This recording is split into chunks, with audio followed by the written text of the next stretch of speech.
Welcome to the last week of the 2015 European Challenger Series Spring Split Round Robin.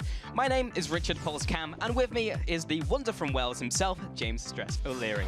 First, let's go through yesterday's results. Team Dignitas managed to beat Reason Gaming, and if Dignitas win today, we can't have a tiebreaker. Yeah, there was a lot of situations on the lead up to this that there were tiebreakers, but if that result happens, then there will indeed not be a tiebreaker. But one thing we were kind of planning for next week's show was a little bit of an April Fool's about Origin, but we have to bring it this week because in a massive upset yesterday, Origin lost to Lowland Lions, putting their first in the loss column. So Lowland Lions looking pretty strong.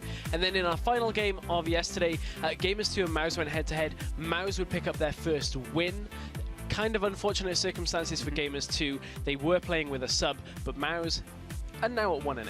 Yeah, and we'll get to that a little later, but what does that mean for the playoffs? So what it means for our playoff outlook for now is that Origin are locked in first place. Even with the loss yesterday, that doesn't matter. Then they'll be playing the 4th seed that comes out of the round robin. That game will happen next Wednesday. And the 2nd and 3rd seeds, which are still to be determined along with the 4th, they will play next Tuesday. And both of those semi-finals will be a best of 3. And to see how the playoff bracket will be populated, let's take a look through the standings as they are now. So if we didn't play today's games, this is how we'd be going into it. We do have Origin sitting in first place, 8-1, but we'll be taking a look at that. So Lowland Lions will be 2nd, then Gamers 2 coming in 3rd, and then down at the bottom is Reason Gaming versus Dig. That will have the game later. This will determine their slots, and then Mouse will be running behind at 1 and 8. Yeah, indeed. Now, you got a bit of a sneak peek just a couple of seconds ago, but let's take a look at today's matchups. Yeah, so here are the final games in the round robin in today's show. Each of these results will shape the end standings for these teams. Super important.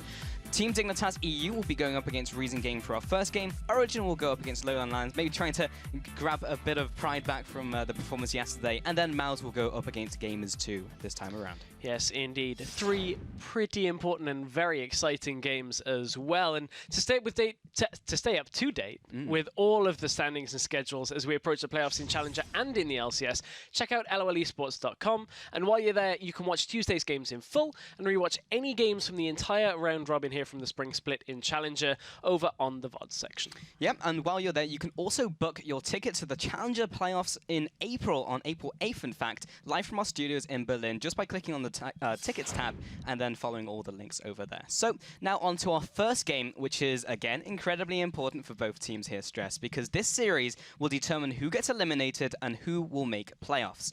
So speaking of Team Dignitas, let's take a look at their roster here. So for the last time in the round robin, it is Wonderware in the top lane, Broken Shard in the jungle, Sencooks in the mid lane, and Cobby and Voidal in the AD carry and support.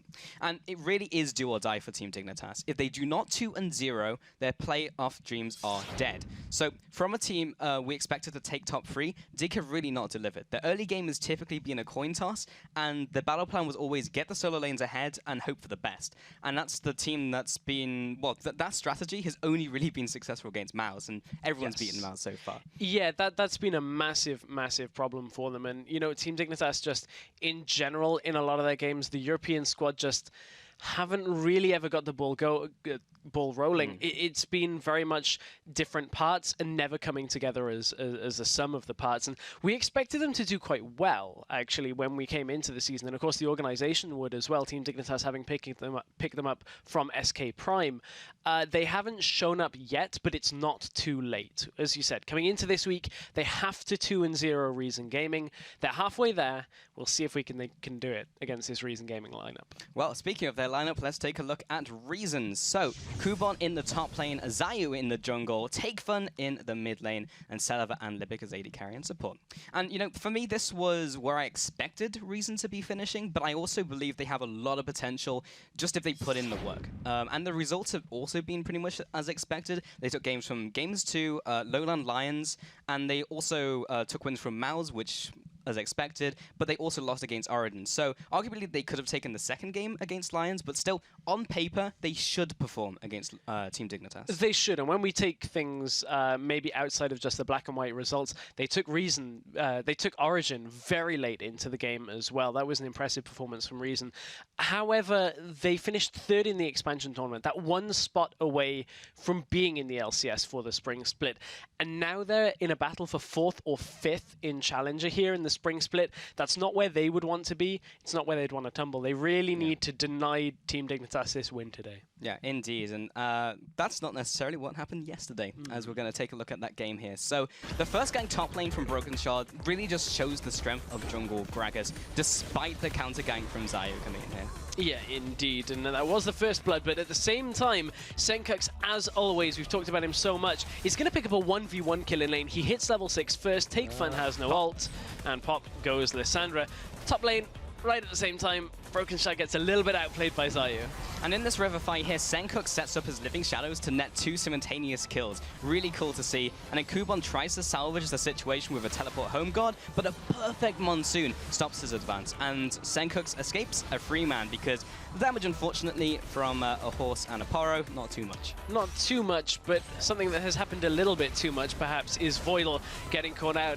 It's happened from team to team. At this point, this actually lets Reason Gaming kind of back into the game. They start to get a little bit of momentum and get a couple of towers, but Senkux at the very same time starts the Zed split push game, which ultimately he wouldn't really get to complete, but Reason throughout this game did pick up a good few towers. Yeah, as you can see, they took a tower in return there, but 15 minutes of split pushing and objective trading later, Dignitas repel Reason Gaming from their exposed inhibitor, and then they take the fight. Senkux finds 2 kills here, while the rest of Dig just run Reason down.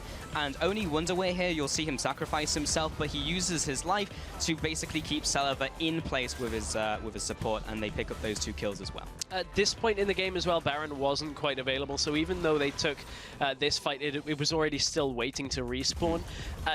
They took the inhibitor from that fight, but Reason would ultimately get the Baron when it came back up, but it cost them far too much here. Team Dignitas are already in place to contest the fight after a very slow Baron take out of Reason Gaming. This fight goes heavily in Team Dignitas' favor, and they close the game out from there.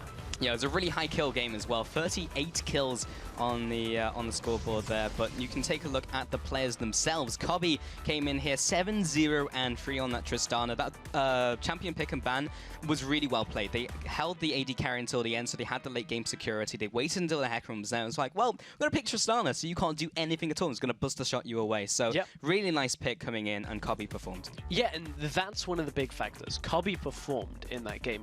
We spoke about it last week and the previous week that Cobby just hadn't shown up yet. We hadn't seen enough out of him, and finally we see this game from the AD carry that 7-0-3 is a great stat line, especially on a Tristana who should have a worse laning phase. However, you look over at Take Fun, another player that's kind of performed, had a few deaths in this game, 6-5 and 6 overall, but one thing to note is the effect of the global gold that Reason Gaming picked up from towers in this game. You can see that he's actually only 700 gold behind Senkux, and that's from all of the action that Senkux had in the beginning of the game. Yeah, and talking about Mr. Senkux himself, 10-5 and 5, and again, what can we say? He just performed, and we say that week after week. So yeah, he's just really been truly do. Yeah, so a little bit about a broken record, but hey, what can you do? Every time he puts up the 10 kills every game. The Zed started out well for him in yesterday's games, and just getting a kill one-on-one in lane, you can't really ask too much more from a mid laner, to be honest. That's it's pretty good result. Yeah, so it was really well played by Team Dignitas overall. I mean, I said about this last week, but Broken Shard was saying that Cobby in the bot lane with Voidal was a more consistent bot lane than Crazy Caps and Zaitan. So now it's a question of, will they maintain this consistent, you know? We've seen this first great performance from them, so can they do that this game? And if they make playoffs, can they continue to perform well? Yeah, that is a big question for the bot lane. But, you know, we're heading into today's match, and there's a lot on the line in today's match. And you kind of have to put yourself in a position of what exactly are going to be the key factors here for this matchup. And honestly, it's going to be the key factor that we've said in a lot of matchups here for the Team Dignitas roster. Yeah, we just mentioned him, but this is the key factor. Possibly the player who's going to be Team Dignitas' salvation is Senkux. Week after week, he's put up the numbers, he's made the plays, and even in defeat, he's always performed. So if Team Dignitas are to secure a second win, it's going to be Senkux leading the charge. We said it before, we'll say it again, stress. Team Dignitas needs to capitalize on their solo lane advantages to close out the game, or rather use that as a tool to close out the game for them. And that is exactly what they did yesterday. They did. And when you look at Senkux as a player just outside of yesterday, across the season as a whole, you just saw it there, the stat at just above a 3 KDA, which normally wouldn't be that impressive when you look at it. And it's still a very kind of underwhelming figure, but take into fact with that, most of those games are losses. There were a couple of games where he did have a lot of deaths, but in a fair few games on his Victor, games on Ari LeBlanc, champions like that. Azir, when he was a thing. Yeah, he's posted stat lines, 7, 8, 9 kills in games, and he's still doing well and is having a big impact on the team, despite the fact that he really is spearheading that charge. And the question is, and Victor's still not enabled ever since obviously the LCS where the Victor bug was found, but can he find that other champion? Zed seems to be the one. You have to figure that's going to get banned. Yeah, you have to think so. I mean, yesterday we saw a lot of focus on the mid lane. I kind of want to touch on that as we head into champion select, but kind of on the point of how they're going to make this victory a reality. Talked about the bot lane, but also Wonderwear. He was great in the first couple of weeks. He had a lot of consistent performances, and then he just kind of fell off. Because we were actually talking about the 2 solo lane talents, get the solo lanes ahead, and then push that into a win. But then he just stopped performing. So hopefully he can just, come back into this. Which is, it's slightly worrying, because when you go from 2 solo laners that can carry down to 1 solo laner that's doing it every game and one that's kind of 50-50, inconsistent with that. Yeah. Now that they've got Cobby and he carried a game, I'm maybe starting to believe, but they're against Reason, who, if there's anything that Reason have shown, top lane, solid. Mid lane is solid. Bot lane as well. I mean, where do you find the cracking point in Reason? And that has to be in the teamwork. And sadly, that's one thing that Team Dignitas just haven't brought to the table. They've made roster swaps. They've changed out players. Can they overcome that today? That is the question, Stress, and we're going to answer some of those questions as we head into Champion Select. So let's see where the bans are going to go. We saw so much focus on the mid lanes yesterday. We saw Team Dignitas actually take away all of Takefun's basically champion pool, the ones that he likes, and they also picked the Zed. So took that away. And what do you know? They do it again. Take away the LeBlanc from Takefun. LeBlanc is gone. I'm expecting an Irelia ban just away from Kuban. It's pretty much a standard from anybody that ever plays against Reason. It was banned yesterday. Zed now off the table for Senkux. So Zed is banned. Victor is not enabled. Where does that leave Senkux? Ari has been a champion he's defaulted to a fair amount here. That would probably be his next high priority champion. He doesn't strike me as the player that's going to play an Orianna or a Karthus, something that we're seeing on 5.5. Just a heads up, 5.5 is the patch we're playing on. Bard is enabled. We're not expecting to see him. No. I've spoken to a lot of the teams. They're just like, nope, not really practicing. Looking at other supports perhaps, but not Bard right now. We might see it from a couple of the teams. But there's the Irelia ban up against Kuban, of course. Ari as well, again aiming at Senkux. We saw this yesterday, and it's no surprise that the mid laners are really taking the focal point of these bans. And Lulu comes away as well. Yeah, Lulu is very fast becoming on 5.4 and 5.5 a top tier ban. It just completely removes the ability to do any kind of Juggernaut composition that a lot of teams have started to adapt to. No jungle bans yet, though. We're on 5.5. There's the first one. Yeah. Okay, so that will be the final ban, and now we're just waiting for the first pick in from Wonderwear, which will be the Rek'Sai for Broken Shard. Which is exactly what you would expect on 5.5, with the tank junglers coming back and Rek'Sai maintaining her status as Queen of the Jungle. This is exactly what you would expect when there's only been 1 or 2 jungle bans in the bans phase. So that's nothing surprising. Reason would have accounted for that. What do they want to take as their top tier picks here? What is available for them? We've seen, a lot of junglers, now that Sejuani is out, a lot of junglers have preferred Gragas. I know Zayu is a player that has tried Gragas jungle before, and he is fast becoming that kind of second tier jungler along with Sejuani. And below the Rek'Sai. So there's a very good possibility we'll see that coming out from Zayu here.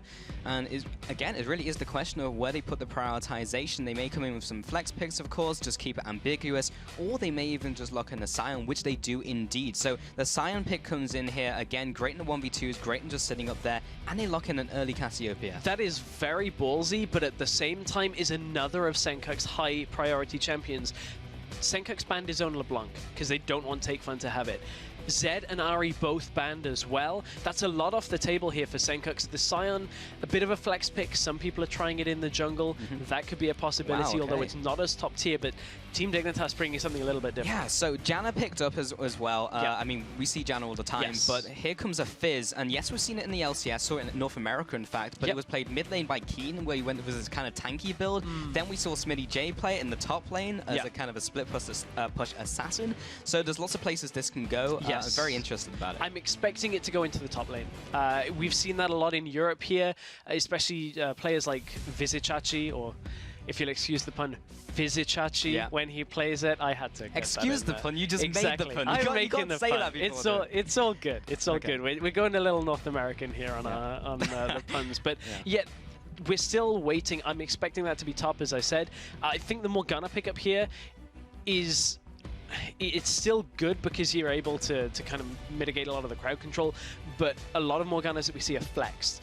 Now this Morgana with a Scion in the game already, and if this Gragas gets locked in, really can only go down to support. There's too many other champions unless we're going to see something absolutely crazy here from Reason. Yeah, especially with the Gragas coming in. I mean, that's going to be jungle. You're not going to put the Scion in jungle in this scenario, so we're only waiting on the AD carry from Reason Gaming. And what this does give the AD carry is a lot of protection. Black Shield and Explosive Cask should keep whoever they pick for Celiver alive. So are we looking for some backline diving here from Team Dignitas? They have the Fizz. They have to try. They have to try and get something here, or something that scales equally as well as what Reason are having. The two AD carries that we're kind of seeing come back up alongside the Kog'Maw.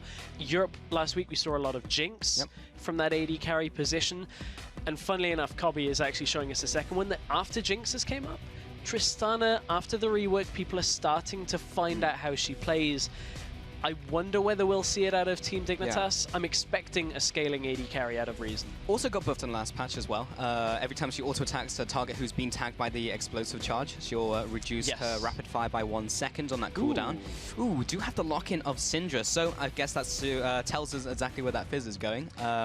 The Fizz will most likely be going top with the Syndra mid lane into the Cassiopeia matchup, so we'll get to that in a second. There you go. There we go. There's the Jinx. So yeah, everything makes sense so far. One thing that I want to kind of note here is how far down the tier list that Senkuk's has gone. Senkuk's can play Syndra, but he's not a Syndra player. He's not a Power of Evil. He's not somebody that is known for that single champion. And that means it's kind of tumbled down his list. So many mid lane champions of his were not available. Victor gone, Ari gone. The Victor ban is a massive boost to Reason Gaming here, and that's something you can't overlook. Syndra is still strong. We've seen it from Power of Evil in the LCS. Is it strong when you're not Power of Evil? Is the question. I'm not doubting the Syndra, I'm doubting Senkuk's on the champion. Because, however, every week, yes, he's performed. Yes, even when we had Azir, he was great on Azir as well. I just haven't had the case studies to be like, he's been good in this game. He was good in this game. So, yeah, as you mentioned, how down the tier list has he gone? Still a strong pick. Has the laning presence at level 6. If he can reach it before Cassiopeia, no reason why you can't blow Cassiopeia up, get ahead. Cass is going to want to scale along with the Jinx. There's a big period of the game where it's still fine for the Syndra. It's merely that I don't see Senkuk's play Syndra very often that it's interesting to me. That's a little scary thing. But it's crunch time for the teams. But before we get into game, go to lolesports.com and cast your vote for the team you think will take home the win. And we'll check in with your thoughts throughout the match. We will indeed. But my thoughts right now. We've got a double tank composition coming out of Reason Gaming with the Scion and the Gragas. On the other side, we've got a lot more of kind of a skirmish and get ahead with a lot of... the top side of the map here for Team Dignitas has a lot of power. Fizz, Rek'Sai, Syndra, you get a kill in one of those lanes and you can just continue to snowball that. There's a lot of pick potential.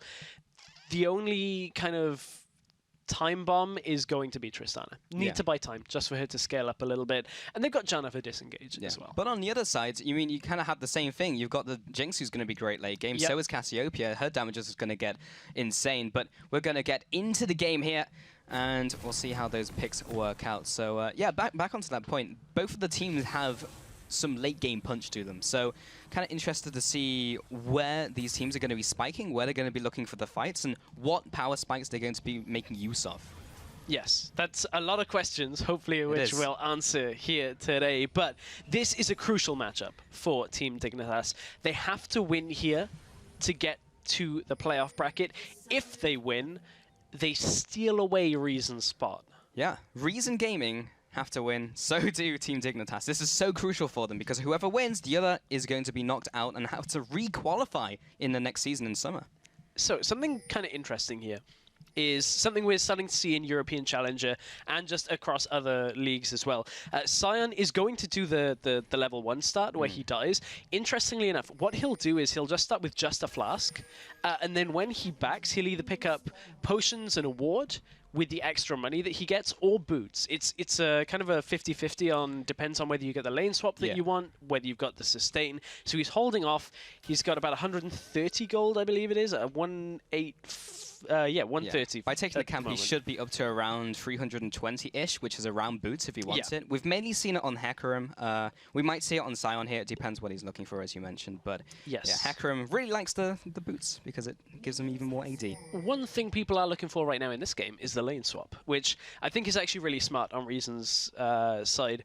Fizz struggles in a lane swap, Sion does not. Sion is pretty much the best 1v2 top laner right now, so it's no surprise that they're going to try and put the pressure onto Wonderwear and try and make him crack early on. Yeah, all he needs to do is yell at some minions, and he kind of just clears out the wave. So, Broken Shard here, starting on the Grump. I've learned that now there's a fungus. Thank you, Deficio. Oh, Wonderwear will be walking into the bush. Libic apparently doesn't even really notice for a couple seconds, and we'll just let him wander in there.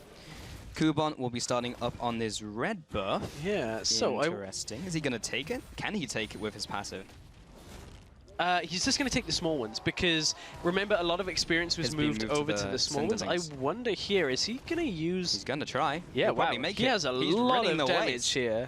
There's red buff. Okay, so... And as he executes to the camp, it means that he keeps the red buff when he respawns. Yeah, exactly. So once he's not actually going to buy anything, and he's going to... Oh, it's a cloth armor. Okay. And they're going for dragon. That's interesting. I've not seen people do this with the cloth armor so much. But they're trying to go for dragon with it. Yes, exactly. Which, this is now a really interesting start out of Reason Gaming. And, you know, this is the kind of thing that...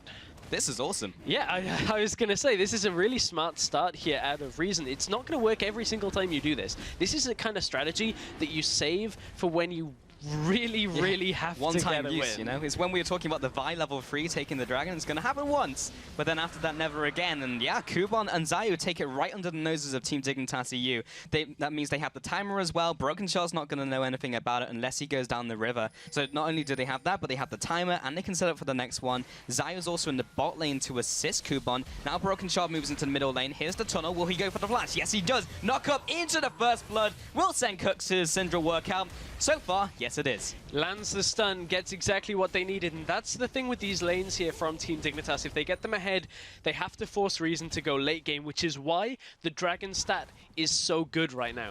They've picked up a dragon very early on in this game, and what that's going to allow them to do is bring the timer that they would get that 5th dragon closer to the beginning of the game here. They're on track for a much faster 5th dragon than they ever would, and with this double tank, high scaling composition, that puts a timer now on Team Dignitas. They need to get these lanes very ahead. They've started out in the right way with that mid lane gank from Broken Shard. It was a very clean gank as well, which is something that we've seen them have trouble with before. Yeah, it was just perfectly executed. So both teams kind of just pulling out everything in this game to stay alive. You know, I was talking actually to Reason's manager, Simon, and he was saying how Reason Gaming have really just been trying their best to practice and bootcamp for playoffs. However, if they do not make playoffs, then you might as well use your strategies now to try and get into playoffs.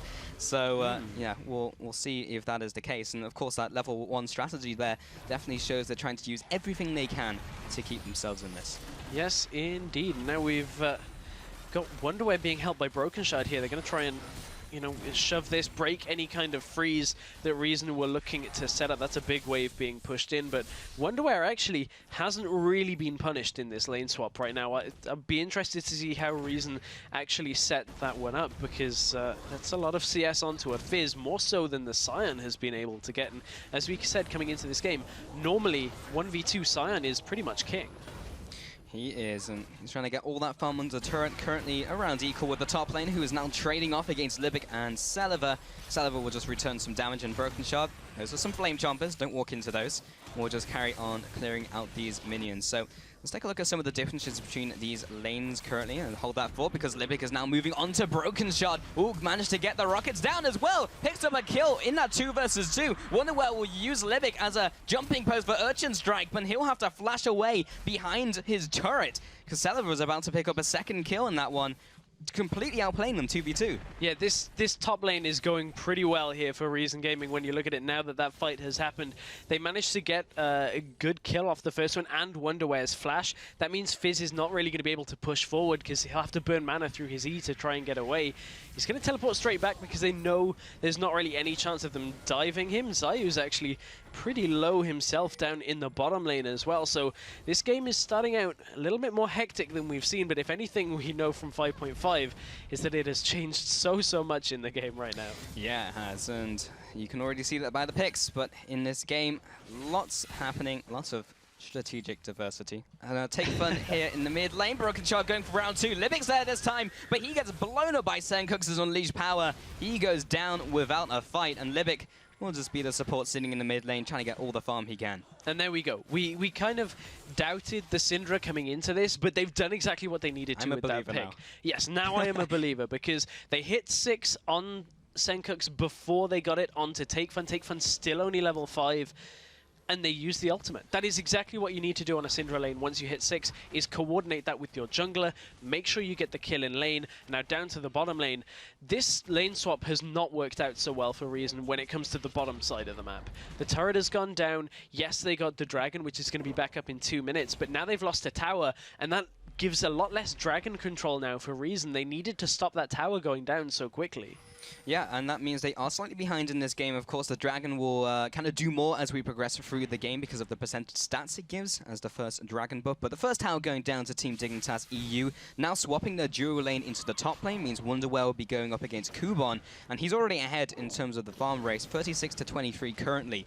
And in the mid lane, we haven't touched on it too much yet as Take Fun kind of keeps dying, but 54 to 45 farm currently, so he's ahead in farm, he's ahead in kills. And in both of those ganks, in fact, Take Fun still had his flash and ignite. They just CC'd him, and he was dead before he even hit the ground after being knocked up with the unburrow from Broken Shot. That's one of the problems with Cassiopeia, is she's pretty squishy in her laning phase, so you get on top of her, and it's a pretty easy kill from there. But there's a gold lead pretty much on every lane here for Team Dignitas, and that is exactly what they need. Yep. But they still need to get further ahead against Reason Gaming. They have a good lead so far, but this double tank composition is going to scale quite well. The Tristana is going to be their saving grace in that situation. Fizz will also do a fair amount of damage. But it is all on how ahead they can get, and they are on a good track. Yeah, potential engage there, spotted out by both teams, in fact, because of great warding coverage in that bush. And Voidal just places down the ward, just taunting Kuban as they know they have that warded as well. So he's used his Raptors to clear that on away. It wasn't even Raptors, it was his Trinket. So he won't have that again, but he does manage to get this pink ward in the mid lane for Take Fun. Yeah, and Reason's vision control is all focused around stopping Broken Shard from getting into that middle lane. You can see that they've got, I believe it's 2 pink wards and a good few wards deep into the topside jungle as well, with some in river. So they're very concerned with Broken Shard continuing to snowball Sencooks. And what these wards are also going to give them is the dragon control here. Team Dignitas are well aware that that early dragon was taken, so they didn't have an exact timer, but Broken Shard being around here, they know it's already being done. And Reason, even though they got the first dragon of the game, and now too afraid to sit here. Sencooks is already level 8 here around this engage. And one big stun here onto the rest of Reason Gaming could absolutely annihilate their lineup. Yep, he has both his summoners and his ultimate. Yeah, Take Fun has his own ultimate, but it's kind of harder to line up when you're not the ones engaging on the people starting the dragon. So they're going to disengage and just go for the housekeeping stuff, go for the blue buff, just go back to farming their lanes. And still, Sencooks is opening up an even bigger CS lead in the mid lane. Yeah, and it's not only the mid lane that there's a big CS lead opened up in either. Now that they've got the 1v1 matchup in what would be the top lane, Wonderware 62 CS to the 34 of Kubon. And we talked about Wonderwear as a player a little bit earlier. He has been hit and miss. Certainly this game he is on track to start demolishing Kubon a bit more here, and that would be a good thing for a young player like that to kind of rejuvenate him heading towards potential playoffs. Oh, maybe this is the third kill. TakeFun this time will get his flash down to save his life, but he still has to burn a summoner for that privilege. Broken Shot, every time he's come mid lane, he's gotten something. And this is really good timing out of Team Dignitas. They get the mid lane flash. They know TakeFun is low on mana and is going to be too scared to really do anything around this fight now without his flash. So they're going for the dragon. However, Reason have started to react. The dragon's down. Here comes Sion right into the side of Broken Shot. Wonderwell actually jump into that Urchin Strike and use the ultimate as well. Zayu goes down. Kubon will be soon to follow. This is becoming very bloody very quickly. Kubon now in passive form will just keep banning away at Senkux. Eventually he goes down, get punched to death. And TakeFun comes out away as well. No kills, but an assist to his name, a 2 for 2 overall. Yeah, 2 for 2 overall, and it's Senkux that picked up pretty much both of those kills there for Team Dignitas. It just kind of, wow, okay, top. Just, God, Jinx. Jinx just died with flash and heal up. Yep. With both. He did do that. Okay. Right, Tower's going to die now as well. Okay, let's go back to this fight, because I'm still confused by top lane. We'll get to that in a sec. So it's a pretty solid dragon take here out of Team Dignitas off the nice mid lane gank. They know that Cassiopeia can't be here yet, so they managed to take this fight quite handily. This is where the problem happens. Even though TakeFun misses his ultimate here, they've still got enough damage from Kubon in his passive form, and it turns from Team Dignitas having the advantage to Kubon saying, "You're locked in here with me in my passive form," and gets himself a double kill there. All from that no flash. Let's take a look at this again. What's the celebrate? Is it the tower explosion? No, it's Tell the explosion. me it's a 4 explosion on the tower. Oh dear. Hashtag wrecked. Oh, that's... I just looked at the screen and she was gone. It's... Wow. I don't think... that's a new one. I think clearly Celiva was not expecting that No, either. I mean, like, honestly, how much Tristana have you seen before 5-5? Like, not a whole lot. And if you're not expecting the AoE damage, because it gets even bigger when it's on turrets. Yeah, so he just wasn't expecting it. For anybody that hasn't seen much Tristana since the rework, essentially her E got changed to kind of like a bomb that you put on somebody, and then the more you auto-attack it, the more damage it does when it detonates, and it stacks up to 4 times. So that's what happened there. You can use it on turrets to deal extra damage in an AoE radius, and Celiva clearly was not expecting it. So, man, that's Cobby showing his strength on Tristana. He had a great game on Trist yesterday. He's on track for a good one today.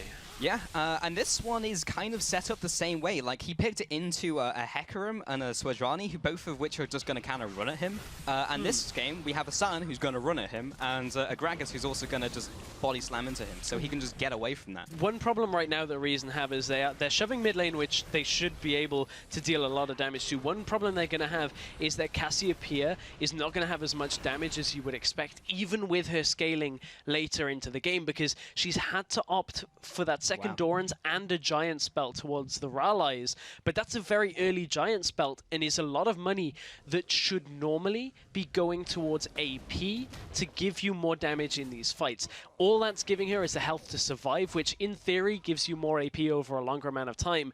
But when you take a look back at last week's LCS game with Power of Evil playing Cassiopeia, so much more damage when you compare them. So it's all on TakeFun to land the Qs, get the Twin Fangs. Voidal.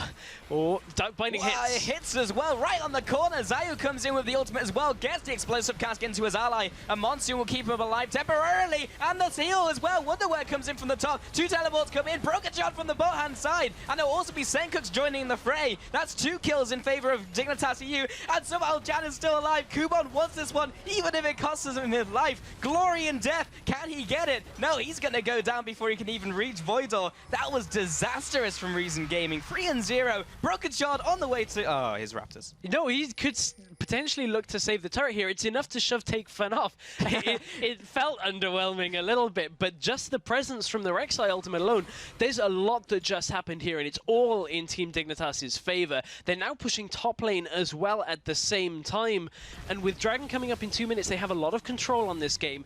The top lane turret does die 8 kills to 3, And right now, that fight, beautiful dodge from Wonderwear, by the way. As the Sion ultimate was coming in, he playful tricksters his way out, and they managed to clean up the fight. Voidal stays alive, which is something we don't normally say too often. And Team Dignitas are in a fantastic position to knock Reason Gaming potentially completely out of the playoff bracket. Incredible. I mean, honestly, just judging how they've performed so far during the round robin, we were always like, I just expected more. But Reason Gaming, if they fall out here, it could be insane from Team Dignitas EU here. And right now, Reason Gaming just trying to regroup, honestly, after that bad series of events. Around 6k behind right now, and Kubon is now pushing the bottom lane. Kobe's going to be here to stop him. And we were talking before about how the AD carries are working out. And right now I'm looking at Celiva, who's picked up the Berserker's Greaves and hasn't even finished a big item yet, compared to Kobe, who's already got his Infinity Edge. And that is a massive deal with scaling AD carries. Normally their item spike comes at 2 items. When you have Infinity Edge and an attack speed item, Broken Shard should just disengage here. They don't want this fight. Let the turret go down. However, the fact that Celiva has had to pick up boots so often means he can't do what Kobe's doing. Uses the ultimate as well, but he's already running in that direction, and he'll screen carrots as he gets back to his turret. Wonderwear into the mid lane, doesn't land the fish, but Zayu from the backside, so is Libic, trying to get this CC down. Doesn't quite manage to do so, and the Hurricane will come through. Doesn't really get anything apart from the trees. Man, I really cannot emphasize just how important this AD carry disparity is between the two when it comes to damage. Once this attack speed item is completed onto Tristana, the amount of damage difference between Jinx and Tristana is going to be huge, and Team Dignitas will be able to clean up fights very well, because not only if they hit their AD carry item spike in the next minute or so, Fizz has his Trinity Force, there's a needlessly large rod on top of the Morellonomicon on Syndra. They have so much damage against this late scaling composition out of Reason that right now is probably not going to get into this game without this going very, very long. Yeah, and that being said, though, Reason Gaming, if they do reach the late game, are in an okay position. As you mentioned, it's just kind of trying to get there at the moment for them, as Team Dignitas did secure their second dragon of the game. So all of the dragons so far, apart from that very first one that Reason Gaming managed to sneak away, has gone to Team Dignitas EU, plus those 3 objectives in terms of the turrets. They're just commanding this map. Reason do still have the tools to get there, though. That's a very key thing to look at. They have disengage from Gragas. They also have kind of engage/disengage from Takefun, depending on how his ult is used. And Sion is always going to become a presence in the late game. So Team Dignitas can't underestimate what Reason can still do with their composition, but they are ahead, and Zayu is alone. He's caught out. Wonderwear from the backside. Libic as well dodges the dog binding. Senkos will flash forward, tries to get the Unleashed Power, will get it down onto the Morgana. Zayu has also fallen. That's a 2 for 0 plus the middle turret, and Team Dignitas constantly taking these advantages. And they got the dragon as well. Remember, this is a composition from Reason Gaming that they started the game taking the first dragon with a very nice unorthodox composition. However, they lost too much on the rest of the map from that, and now they've lost the next 2 dragons, which means Reason's time to fight is just getting pushed further and further back in this game. This is a much different Team Dignitas than we've seen the entire round robin. Yeah, honestly, this coming into this game, I was like, if there's going to be a, not stomp, but a game that's going to go far into one team's favor, I was expecting it to come from Reason Gaming after yesterday's performance. Dig managed to just get it. They did well, but it was still close as a game. This one is just going their way completely. Where did this Dignitas come from? There's a couple of things that feel like they've changed in this game. Broken Shard is being decisive. His ults are on point to get across the map, and he's just been in front of turrets. He's been in lanes getting kills that he needs to get, and it's something we haven't seen out of him in quite a while. Senkux is business as usual. Kobe and Voidal seem to have found their stride as well, and Wonderwear is having a good game on top of that. That's not to detract from the Reason Gaming camp. That's just the feeling of this game is very different to the previous round robin games. I would argue it hasn't been Broken Shard not being decisive, because he's been decisive in the wrong decisions. So I think in this one, his decision making has just been better, and capitalizing on that has been great. Wonderwear has been caught out in the jungle. They knew he was there as they had the ward. He will be trying to get away with his E, but being closed in by Zion Takefun, he's just taken out by sitting in a bush with a ward on it.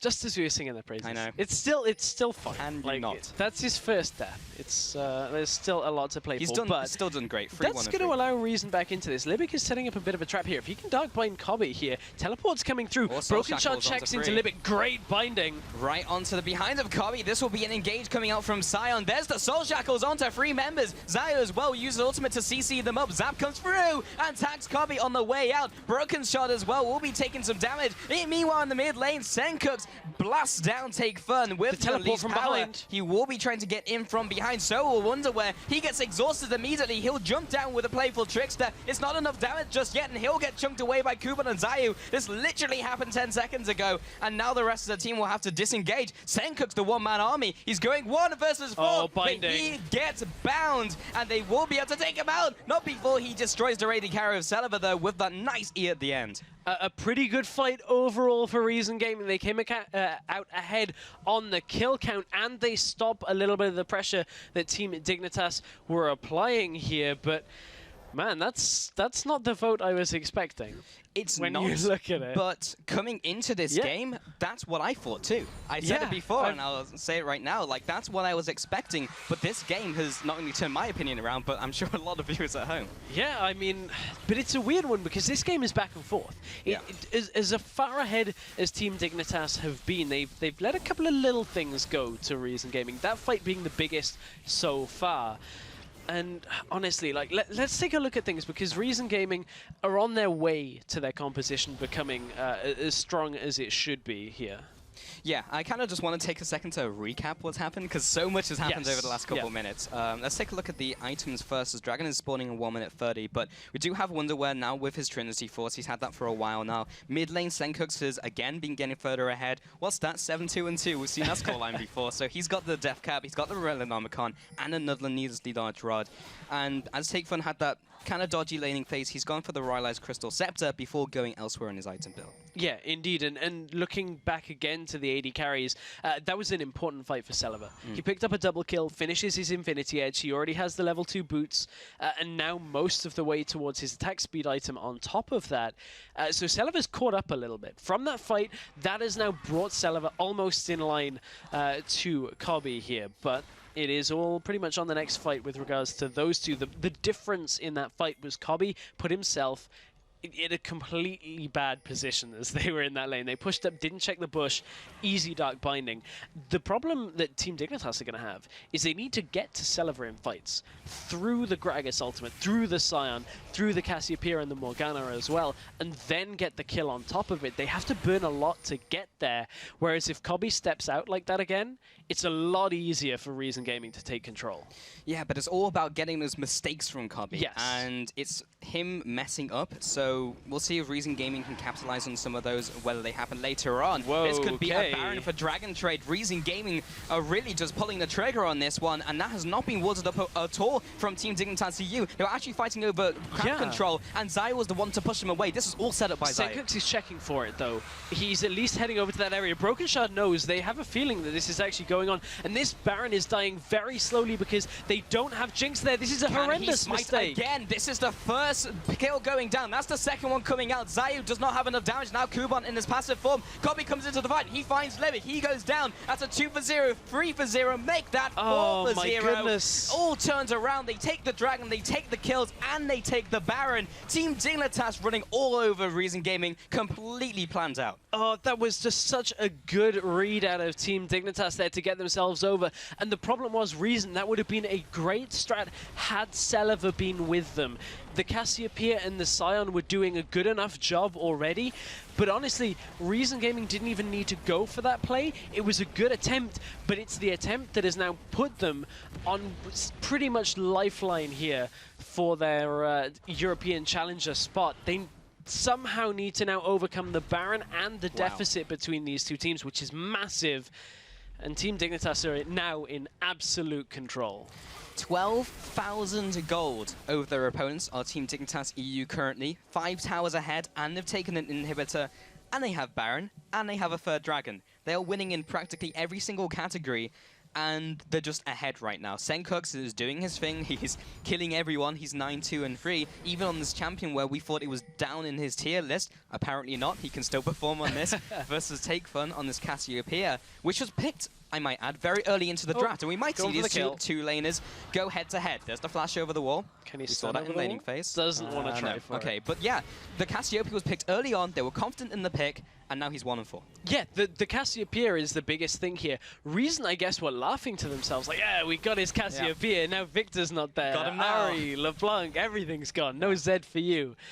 And he just goes, okay, well, I'll just pick a matchup that I actually like. It doesn't have to be an OP one for me as a player, but I'll just smash you, which, you know, we sing Senkux's praises so much. But it's things like this that make us, that just remind us of why we do it. As Cyanol... War! War. Oh, dear. He was screaming war, but all he found was a war. And ultimately, Team Dignitas will just walk away from it. That was a Jinx Rocket also coming through, which didn't hit any targets.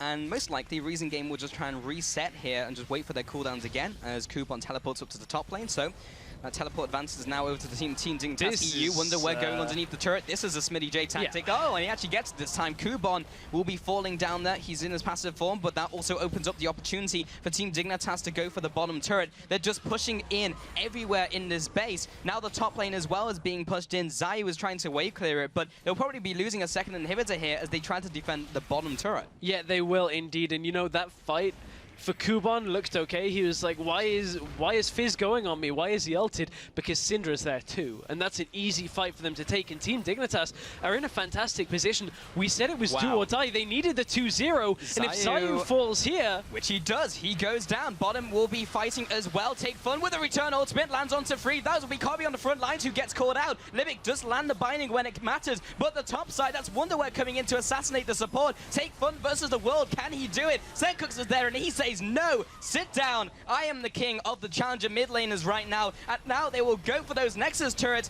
Unbelievable stress. Team Dignitas EU take this series 2-0 and knock Reason Gaming out of the challenger series. And they will have to re-qualify in summer. Team Dignitas, they secure their playoff spot.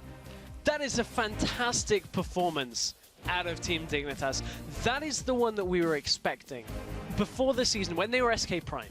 When we were talking about what teams could make it, who will get out, who's going to be in the top half, we said that they have the ability to do it, and there are players on that roster that can bring them there. And Senkux has showed again and again with the rest of the team now, I'm a lot more confident in the rest of the team after that performance, that they may be a contender here. If they play like that, I mean, we've even seen that Origin unbeatable.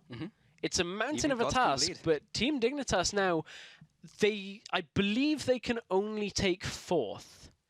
So they are fated with Origin. We will double check that and make sure. But still, making playoffs from a team who was 2-6 coming into the week, who we were just like, they're pretty much done here unless they 2-0, and they performed. They really took it home, and that was really impressive. Like, that was the same as yesterday, but on steroids, because they just brought it home to Reason Gaming. And Reason, the team we were kind of speculating how they were going to do in playoffs, is just gone. They're in 5th place now. They can't escape that.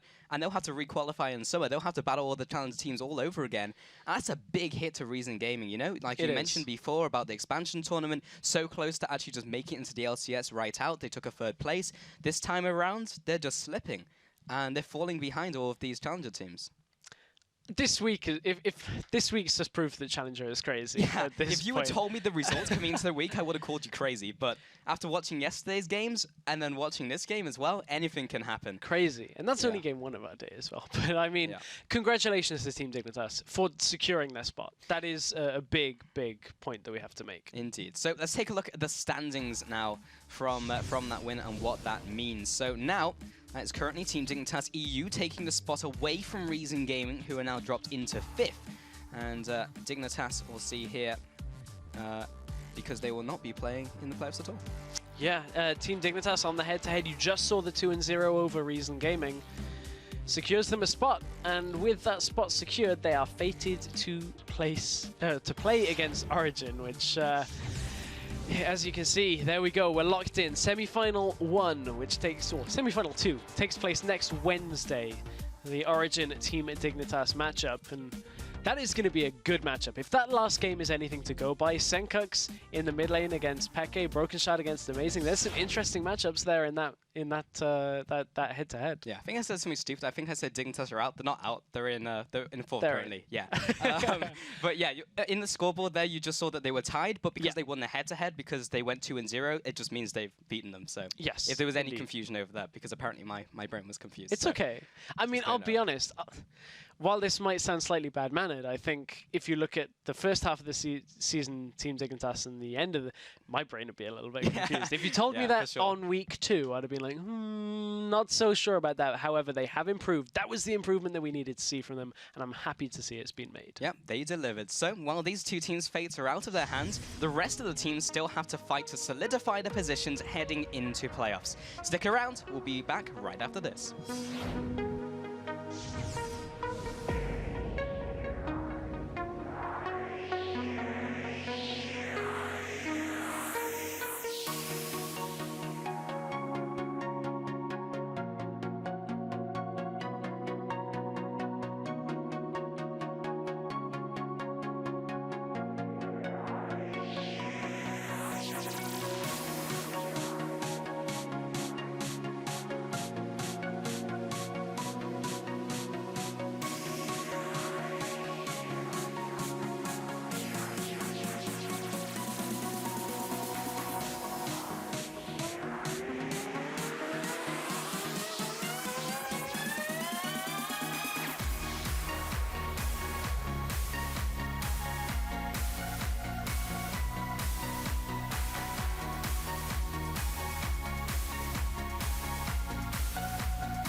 Welcome back to the European Challenger Series. It's now finally time for Lowland Lions to face the Challenger Juggernaut, Origin. And, you know, coming into this week, in the Origin camp, as with every week, they were looking for the clean sweep. And for Lowland Lions, they've always looked weaker on paper for me, but somehow have picked up wins anyway. And this time they're kind of taking it to the extreme, because against Origin, they're weaker in every single category. Their team play is more sloppy, their champion pools are smaller, and the laners are just not as strong, honestly. So it'll be interesting to see how they cope. Yeah, it's an interesting one, because Lowland Lions looked like they had a very strong start. And you know, it would be fair to kind of say that, but that's because the way their opponents shaped up was potentially weakest first, strongest last. So there's a lot of give and take there, whereas Origin haven't really cared who they're against. They've kind of just steamrolled through everything.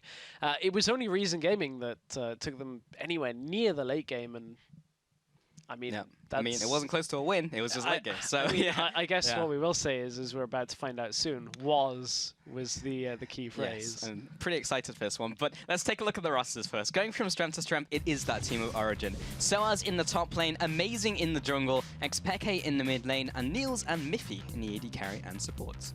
And over on the red side of the map, it is the Lowland Lions white lineup. Morsu in the top lane, Kyrie in the jungle, Cosq in mid with Visility, and Hybrid as AD carry and support. Yeah, and as we set up for the Tuesday recap, I want to take a second to talk junglers, because I think the difference between Kyrie and Amazing represents the team matchup as a whole, because Kyrie isn't an LCS jungler. His champion pool, from what we've seen, is smaller than Amazing's, and is just outdated, and just doesn't have the experience that Amazing brings to the table. Yeah, it's difficult when you compare somebody that's been in teams like TSM and European LCS teams as well, like Amazing, and you can see that their jungle champion pool kind of differs a lot. Amazing has played a lot of Rek'Sai. A whole lot of Rek'Sai. Yeah, 5 games. Yeah, exactly. 5 games, whereas over on the other side, 3 games of Elise that a lot of junglers kind of dropped off on. And you can see it reflects the meta against potentially non-meta in some games is part of why there's a big KDA difference. 8.7 to just under 3 on Kyrie. Yes, there's a lot of other factors, external factors when you look at the rest of the team, how they're performing, but certainly Amazing has done a lot of work, which, he's been a great driving force here for Origin. Yeah, in terms of individual performances, Amazing has definitely turned up. But in yesterday's games, we saw Origin take the Juggernaut comp out for a spin, and then they logged in the Twisted Fate as well. It was like, why not? But the following video you're about to see is real footage. It is indeed, and you wouldn't believe it, because here comes a 2v2 outplay in bottom lane. Voidal catches Miffy with that hook as it curved around the minion. This is going to be the first blood of the game, going to Lowland Lions. As we said, this is the game that happened yesterday, as Niels does pick up Visility here. But in from the side comes Kyrie. Kyrie now picking up Nidalee, which is a top-tier jungler, against the Gragas from Amazing. First time we've seen him on that. Kyrie cleans the fight. And I just cannot stress how well Hybrid played during the early game. You saw it right there, but you'll see it again as he secures 5 kills for Lowland Lions in just 5 minutes and sets Kyrie up with the 2 kills. Yeah, and of those 5 kills, Kyrie ends up with 4 of them before 5 minutes as well, because he picks up Peke after after he forces a flash, and then Amazing pretty quick to follow there.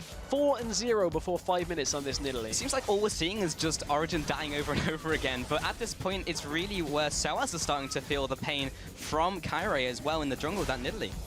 Yeah, indeed, he really is. Then down to the bottom lane, Kyrie continues the dominance on this map. Now it's 7-0, only 13 minutes in, and great spot to be in.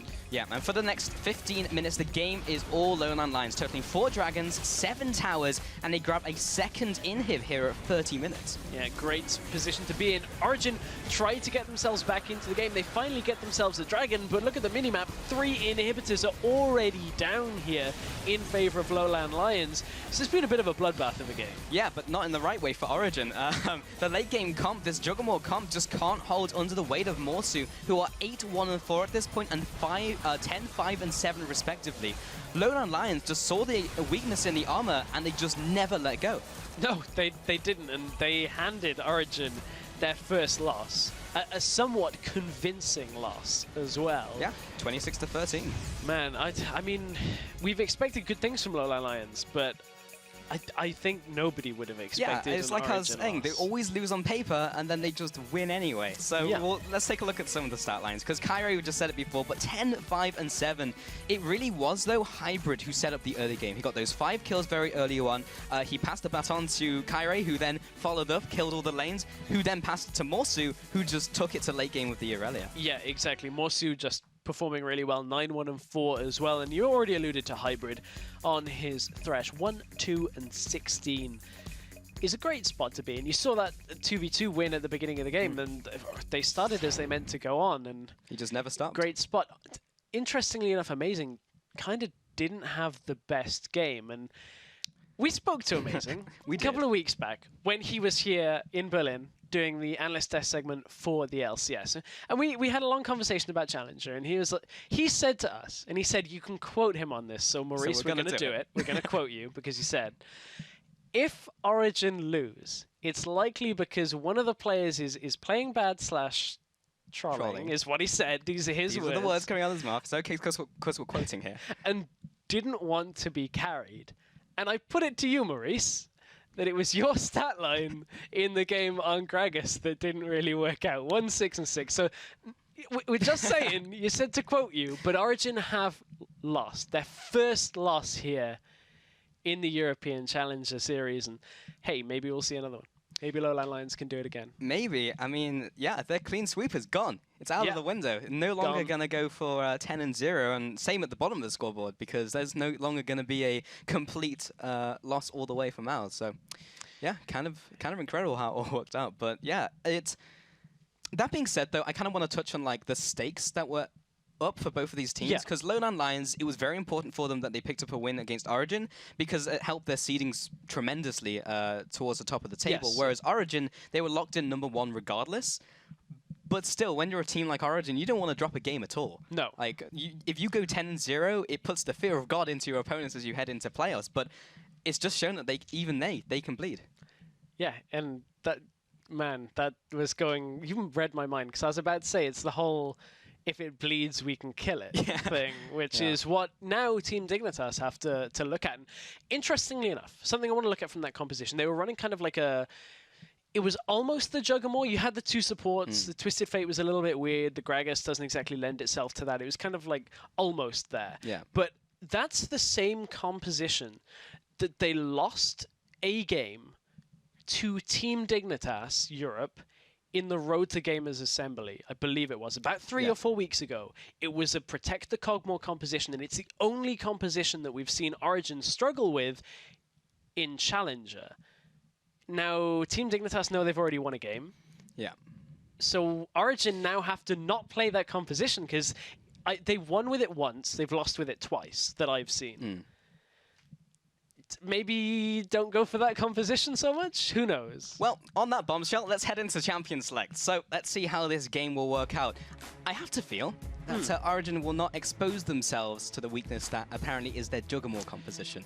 So I feel like they're not going to pick up here. Yes and no, it's a weakness, because it worked fantastically well the one game it did. But it's that was the game they've lost in, so it's a correlation stress. That was the game that Niels did get that quadra on. That was it's kind of like a really heavy coin flip, is that they're either going to smash people or Kyrie's Nidalee is going to just run all over them. I wonder whether the Nidalee is actually going to be banned out in this game as well. Let's see. But what is for certain is Ari has been banned out against CosQ in the mid lane. Maokai comes in as the response fire from Lowland Lions, aiming towards Soaz. Interesting. And then Cassiopeia again at the mid lane, so just banning away CosQ. Lots of bans here so far from CosQ, as you already alluded to. Lowland Lions are now on the red side. Wouldn't be surprised to see them take away some of the higher priority bans. You're looking at the likes of a Rek'Sai, a Nidalee, a Lulu that we've seen banned out consistently. There is the Nidalee. Lowland Lions, there's still 2 bans to go in this game. I wonder what is going to be available and what isn't. Yeah, so I'm not Not too sure. So Kyrie, obviously, there is a lot. This is 5.5, remember, so the champion pools have just exploded, so we could see literally anything. But Nidalee, of course, Kyrie was playing it yesterday, really, really good. He likes his transform champions. I was talking to him about it. He really loves them at the moment, so we'll see if he goes for one of those. Unlikely we'll see a Jace jungle. Rek'Sai comes in from Origin as a ban. That's so now, interesting. Yeah, now we've taken away Nidalee and Rek'Sai. Swajani's still open. We'll see what these teams go for their jungles. Yeah, they had the ability to just first pick Rek'Sai, and they didn't actually what do they go want, for Stress? it. That's a good question. Maybe they're looking for a mid laner here, because they've banned out 2 mid laners on the side of Origin, away from CosQ.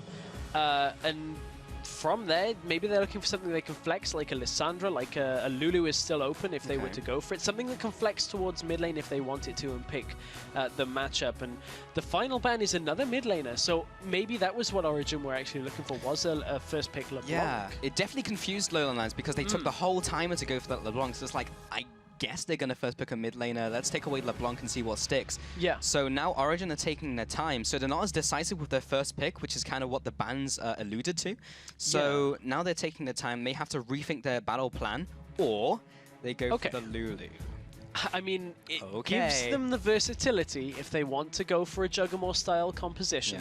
It gives them a lot of options here. They don't have to run it. They could put it on Soaz, they could put it down in support, they could even put it on Tex, Peke in the middle lane if they really wanted to, if there was nothing else that they wanted. Origin, on the other hand, or Lowland Lions, on the other hand, have the pick of the litter here for junglers, should they wish to choose it. Gragas and Sejuani both available. Those are the kind of the two that are finding themselves in European Challenger, kind of underneath the Rek'Sai Nidalee picks. Both are available. Lots open for AD carry and support as well, so nobody's rushing for a jungler. Yeah, so maybe, we'll see what they do later on, but they secure their AD carry and support. Fresh comes in, so they haven't really given anything away too much at the moment. Corki comes in, of course, can be lane swapped because of that laning phase, of course. It will give them a little bit of siege, depends what they mix it with in their composition. Fresh is, well, for the picking, of course, and then Origin, both of these teams really thinking hard about what they're going to be picking. They're definitely taking their time. And we'll see what Amazing goes for. So we spoke about the junglers. We'll see what he can go for. It'll be interesting if we just pick Lee Sin, because I spoke to Kyrie and I was like, what do you think about this jungle matchup between you two guys? And he was like, well, it's definitely in Amazing's favor, but if there's one matchup I can win, it's if he picks Lee Sin. So I'm like, okay.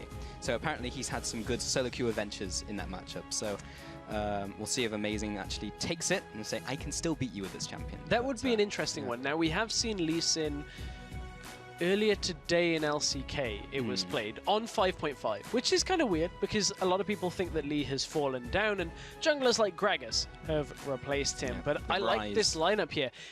Origin actually... Not Rise the champion. Origin actually are in a situation that they have 3 flex picks. All 3 of these champions can be played in different spots. We've seen Gragas in the top lane a little bit again, so there's options. Yeah, they are the ultimate flex comp coming in currently. We'll see if Niels and Miffy also lock in flex champions. Like, we can go anywhere, we can do whatever we want. There aren't too many flex AD carries. That'll be an interesting trivia question. It's just like, what can you lock in here that would completely flex your comp? But, alright, let's see what Lowland Lions do from now, because we've seen Morsu play some funky stuff in the top lane. Said funky stuff has not worked out very well in both cases. The Wukong, the Fiora. His Aurelia is available again, though. Should he wish to go for it. He does favor the champions that can kind of carry on their own, and he locks it in. So what do you know? Sojani comes out as the other top tier jungle pick right now with the Gragas, so as expected.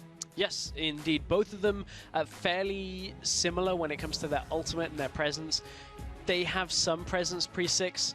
It's not overwhelming. It's not the likes of a Rek'Sai or a Nidalee. They are kind of waiting for their ultimates, but you can get a flash or something from a lane, get summoners, and get your way out. Both of them have ults that can be used to engage, primarily Gragas for disengage, primarily Sejuani for engage. They're very similar. I've spoken to a couple of junglers. A lot of people feel like Gragas is a little bit stronger than Sejuani. Other people think the other way around. It's kind of a 50-50. And it's very similar. So now that there's no Nidalee available for this against Gragas matchup for Lowland Lions, I'm interested to see how these two junglers do go head-to-head. Yeah, I mean, just the fact there is argument over that shows how close they are as junglers, if there is some difference of opinion. But Origin, again, just ticking down the clock and just waiting for what they want here. And it looks like it will be the Graves. So we've kind of seen less Graves, funnily enough, even though Graves is like this top-tier AD carry, but we've just seen people moving away from it in favor of these later game carries because of how the tanks have now come in. And then also we'll be seeing the Malphite coming out. So very interesting. Again, most likely going to be in the top lane, especially with the Gragas coming in here. So we may see the Lulu support. Yeah, we see the Malphite Aurelia matchup. Or used to see it a lot. Not so much anymore.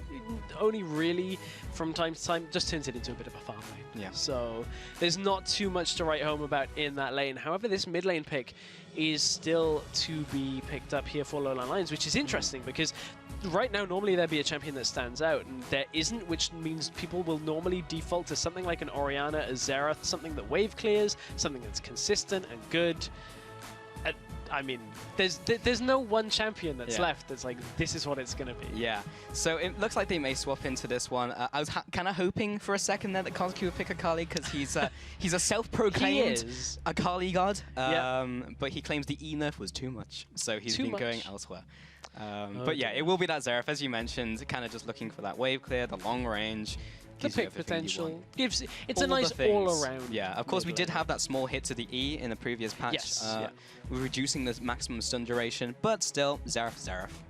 Yes, indeed. Now, one thing that this Origin composition is going to do very well is blow up one or two people very quickly.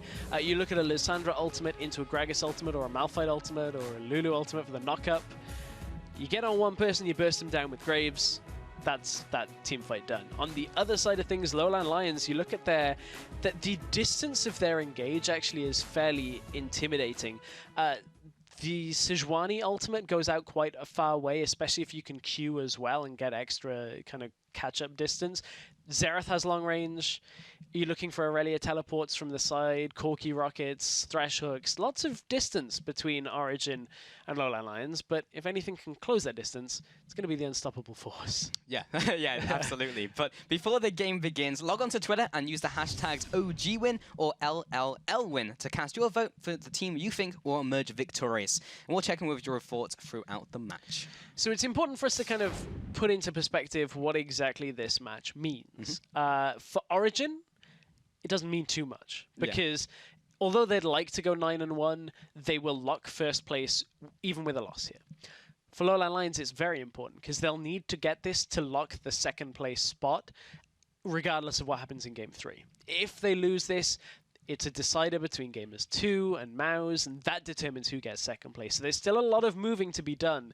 Lowland Lions can shut that moving out if they can win this game and take that second place spot. Well, we'll see if the teams or which team will win this game as we head onto the Summoners platform, and we'll see these teams get onto the Rift here. So it is now Team Origin now in the blue side, swapping up their colors from yesterday, and likewise Lowland Lions will be on the red team, sporting those red colors, looking very fly. And Fresh has even got a skin to go along with that. Good job. Yes, indeed. I wasn't sure. Nothing to add. So Lowland Lions heading out into their jungle here, fanning out. However, looks like Origin do have something on their mind, something they want to go for.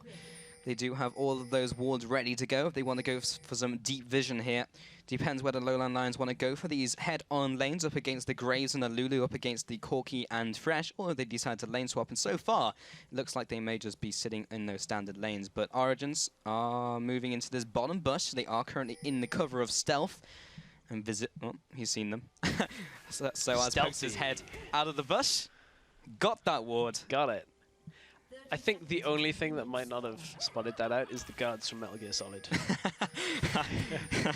Indeed, and that's the second ward being placed down, which is instantly cleared out by Origin, so they are making bank right now.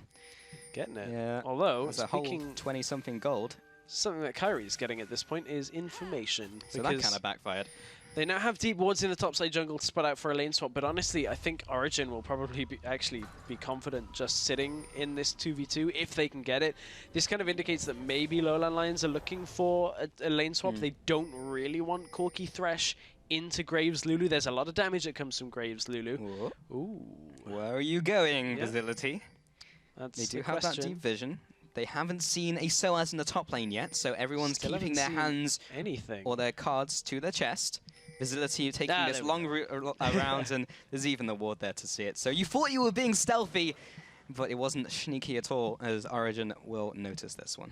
Yeah, indeed. And Lowland Lions probably going to be a little bit unhappy with that one. Corki Thresh, you're going to rely on hitting hooks in this laning phase to get Corki through it, and Soaz is actually going to teleport up to the top lane to try and stop this, or at least get the experience as Irelia is getting her own from the Raptors. Reminder that Raptors did have their damage reduced in this this patch. 5.5 kind of allows a little bit easier of this level 1, but speaking of level 1 bot lane, Miffy's taking a lot of damage here. So is Visility. He took the Ignite to the face from Miffy as he responds with his own damage. Niels is kind of chilling on almost full HP, so he doesn't take too much damage from that engage, and he'll be dashing forward to a quick draw. He just get dragged into the follows up with a buckshot as well. Visility taking a fair bit of punishment from the bottom lane of Origin.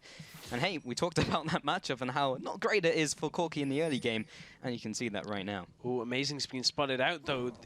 Yes, he's going to get a little bit of regeneration there from using his abilities, but he does have to be careful with Xerath pushing across as well. He's going to settle for the Scuttle Crab. Yeah, he'll take his anger out on the crab. That's not nice. It isn't, but he's been drinking, so there you go. We got him. Okay, so he'll get that early vision for the early game, and Kyrie will be sitting in his jungle as well. The blue buff is up. He's just kind of checking what's up, making sure that Amazing doesn't try and smite away his blue buff as he tries to take it.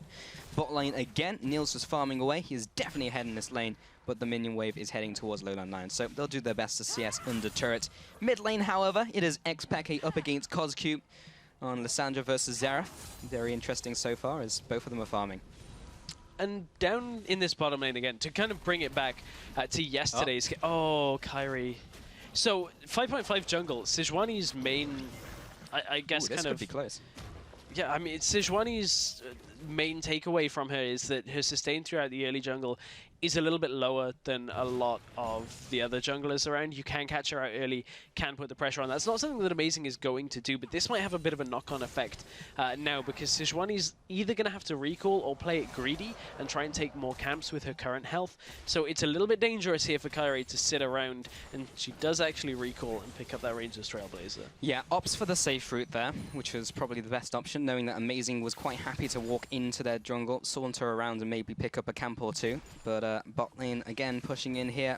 Big CS advantage picked up, and Visility was not able to CS too well under turret. Yeah, and this is the reverse of yesterday's game. Remember that yesterday it started off with that hook onto Miffy, and in this game it's Origin that are coming out ahead in the 2v2 lane matchup, and they have the stronger 2v2 lane matchup as well. They're at level 4 now, with only the level 3 from Lowland Lions. They have full control of this bottom lane, 11 CS up, but Kyrie is going to try and look to do something about this. Sejuani's presence pre-6 isn't that strong, but maybe a flash Q, they might be able to get this. Miffy's hooked again. Well, on the back of the Warp Arrow, he goes onto Miffy, does get the Arctic Assault. Visility will be flying in with Valkyrie, gets the auto attack for the first blood coming in. Niels as well responds to some damage onto Hybrid, who will flay him back into his team, but Amazing is here to throw a barrel, says to Visility, do a barrel, and he'll just carry on farming.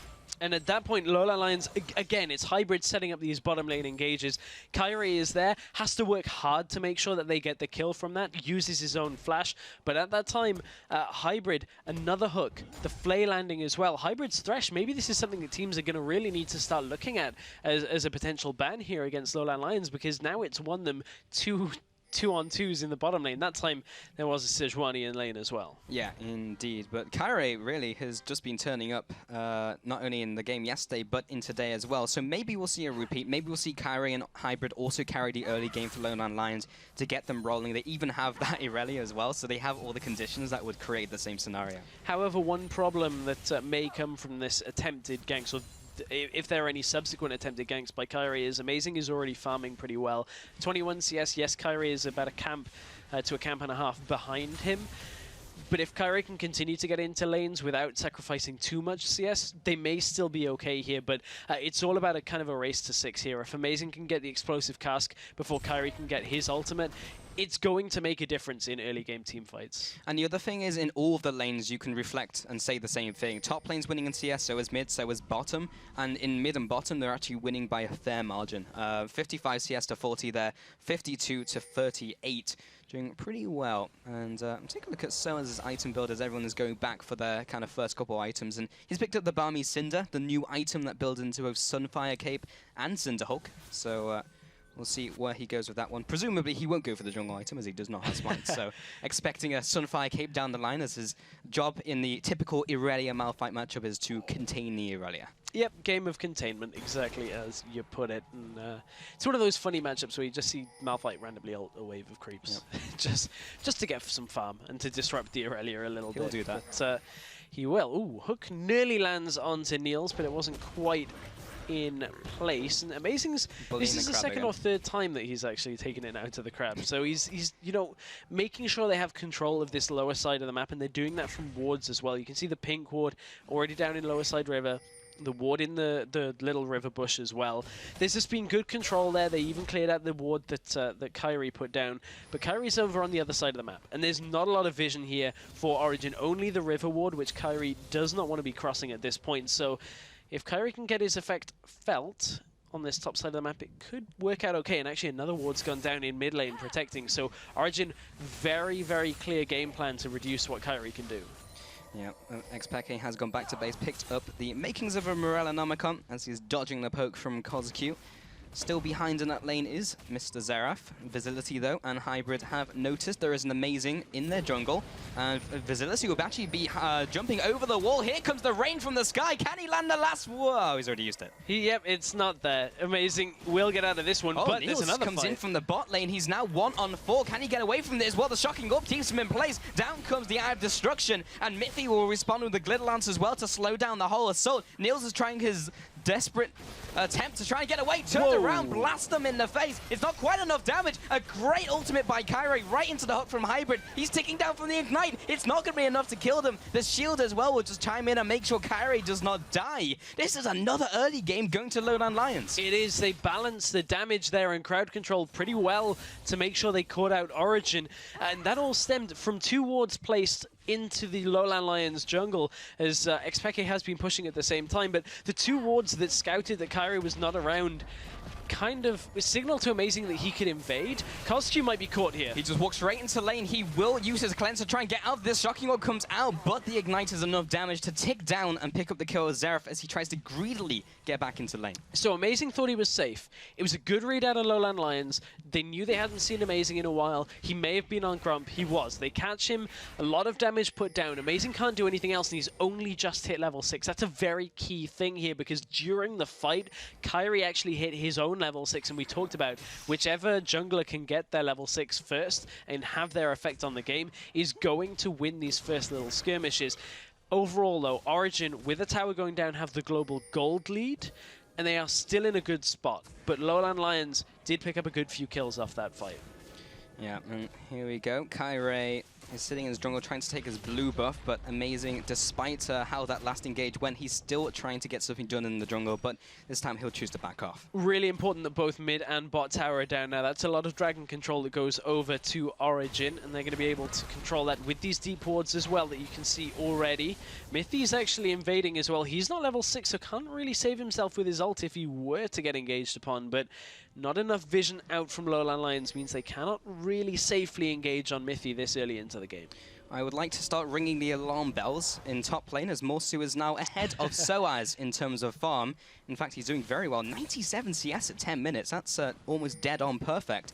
He is slightly behind in gold, as we did have those global objectives of the turrets going down, but in his one-on-one in the top lane, he's actually ahead, if not even in CS, which is pretty much as good as it can get as Irelia versus Malphite.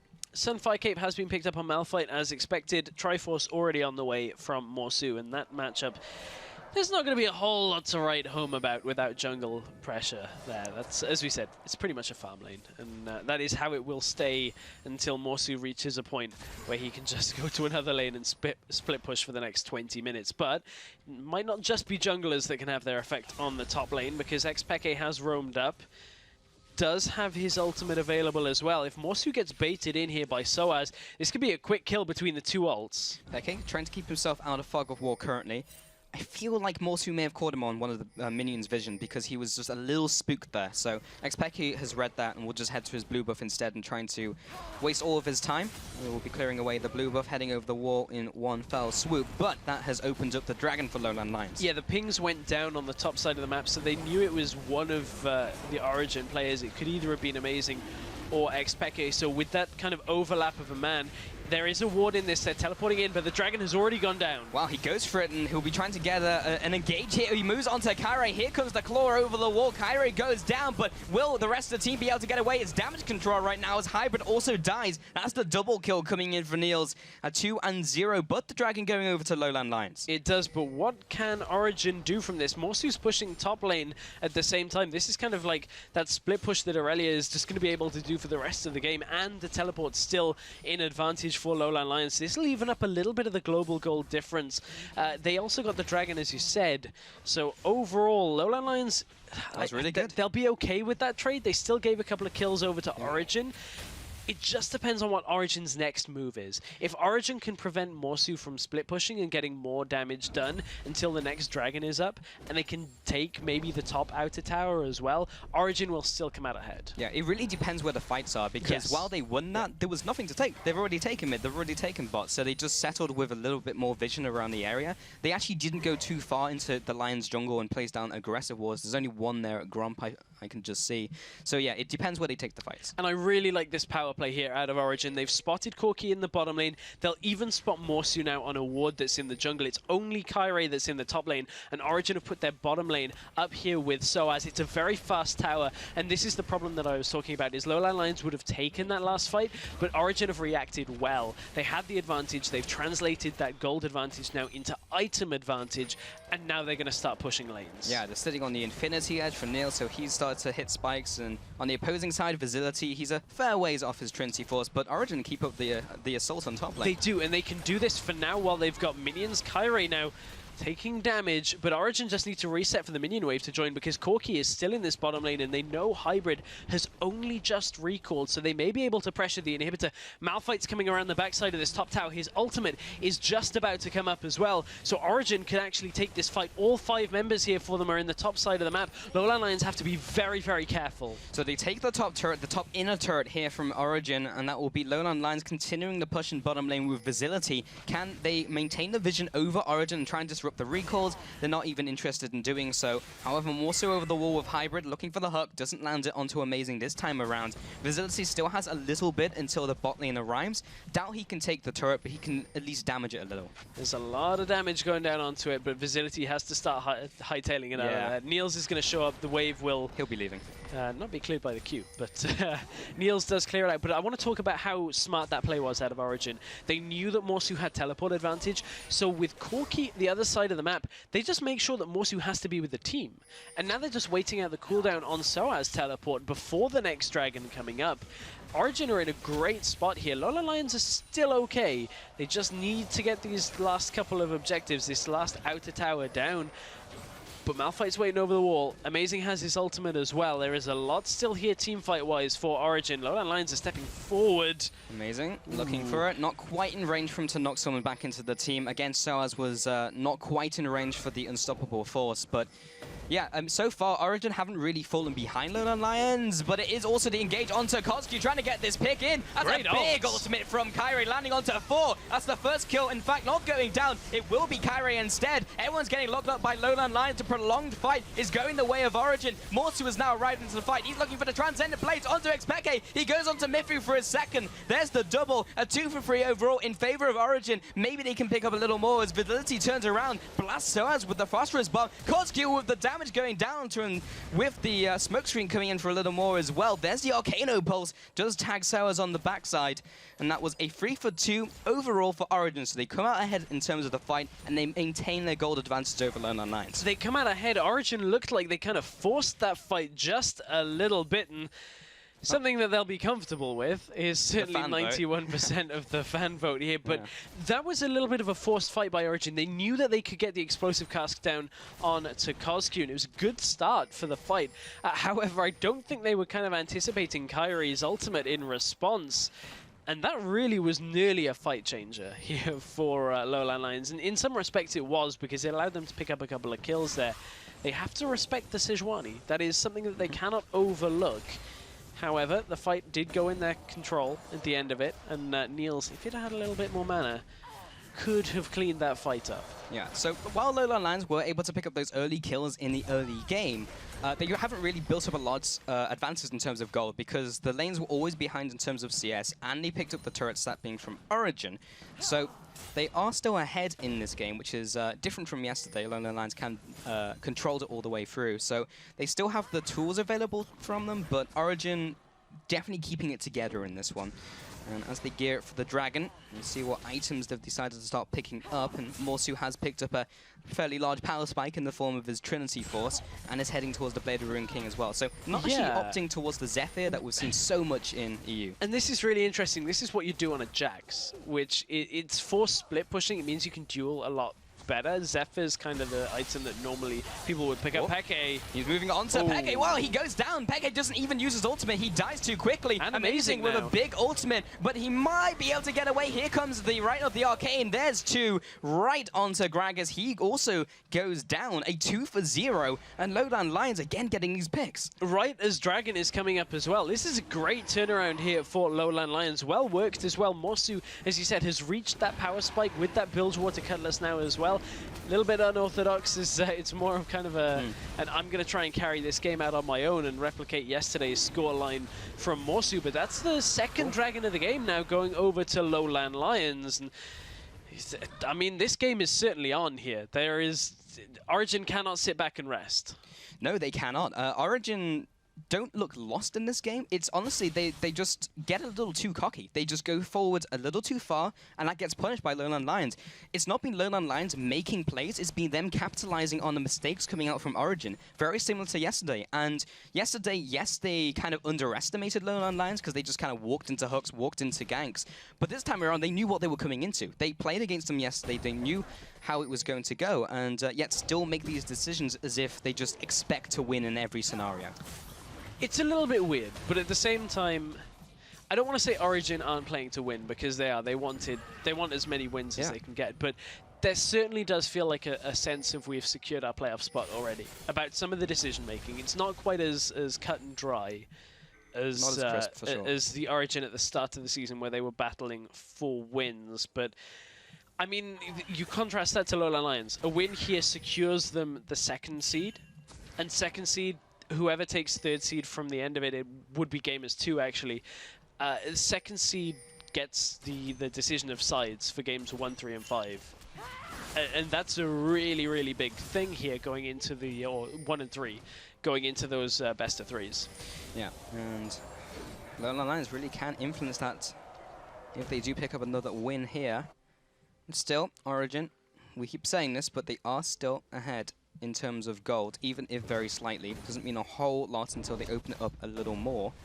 And they do have these two big tanks on the front line, so as an amazing, they'll be able to take a lot of damage from the back line from Lowland Lions. And Xpeke, if he does use his ultimate on himself, he'll be in a much better position. There's the engage from Amazing. May have caught Hybrid. That's a lot used on the support there. That would be the return of the ultimate from Kyrie onto the back line. So as uses his ultimate onto Kozq here, Miffy will continue the assault. Amazing now comes in to look for the damage. Kyrie will fall down as well. That's a 3 for 0. Origin just turn it on.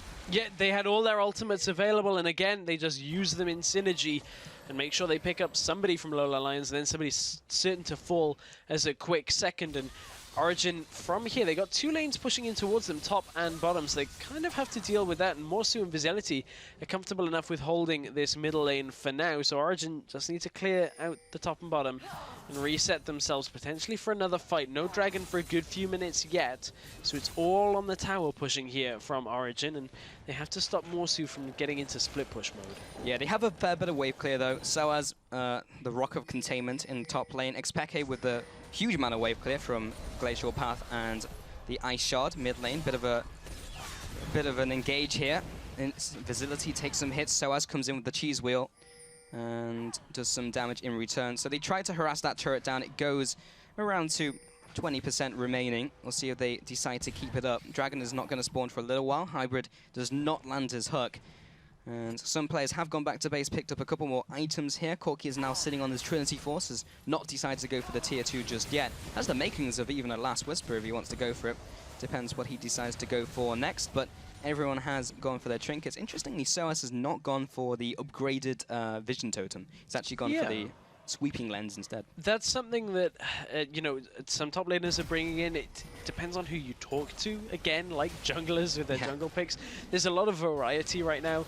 Sweepers obviously going to give you the ability to control the enemy vision a lot easier, whereas if you have more wards, you're making the enemy vision control harder. It's kind of a weird two-sided system where in this case SOAS just wants to make sure that they're reducing the enemy vision as much as possible. Peke is going to clear this bottom lane out, and the rest of Origin are actually pushing in the middle lane ever so slightly. They have to be careful that they don't get caught out with the numbers, but at this point in the game, I think you can safely say to SOAS, remove the rock of containment and attach the rock of engagement, because it is now all on the ultimates from SOAS. If he can cross that distance, and we've seen him already get into the backline. If they can get it onto Xerath along with the Gragas ults, that is exactly how the team fights need to start from Origin. They've already done it multiple times. Secure the crab.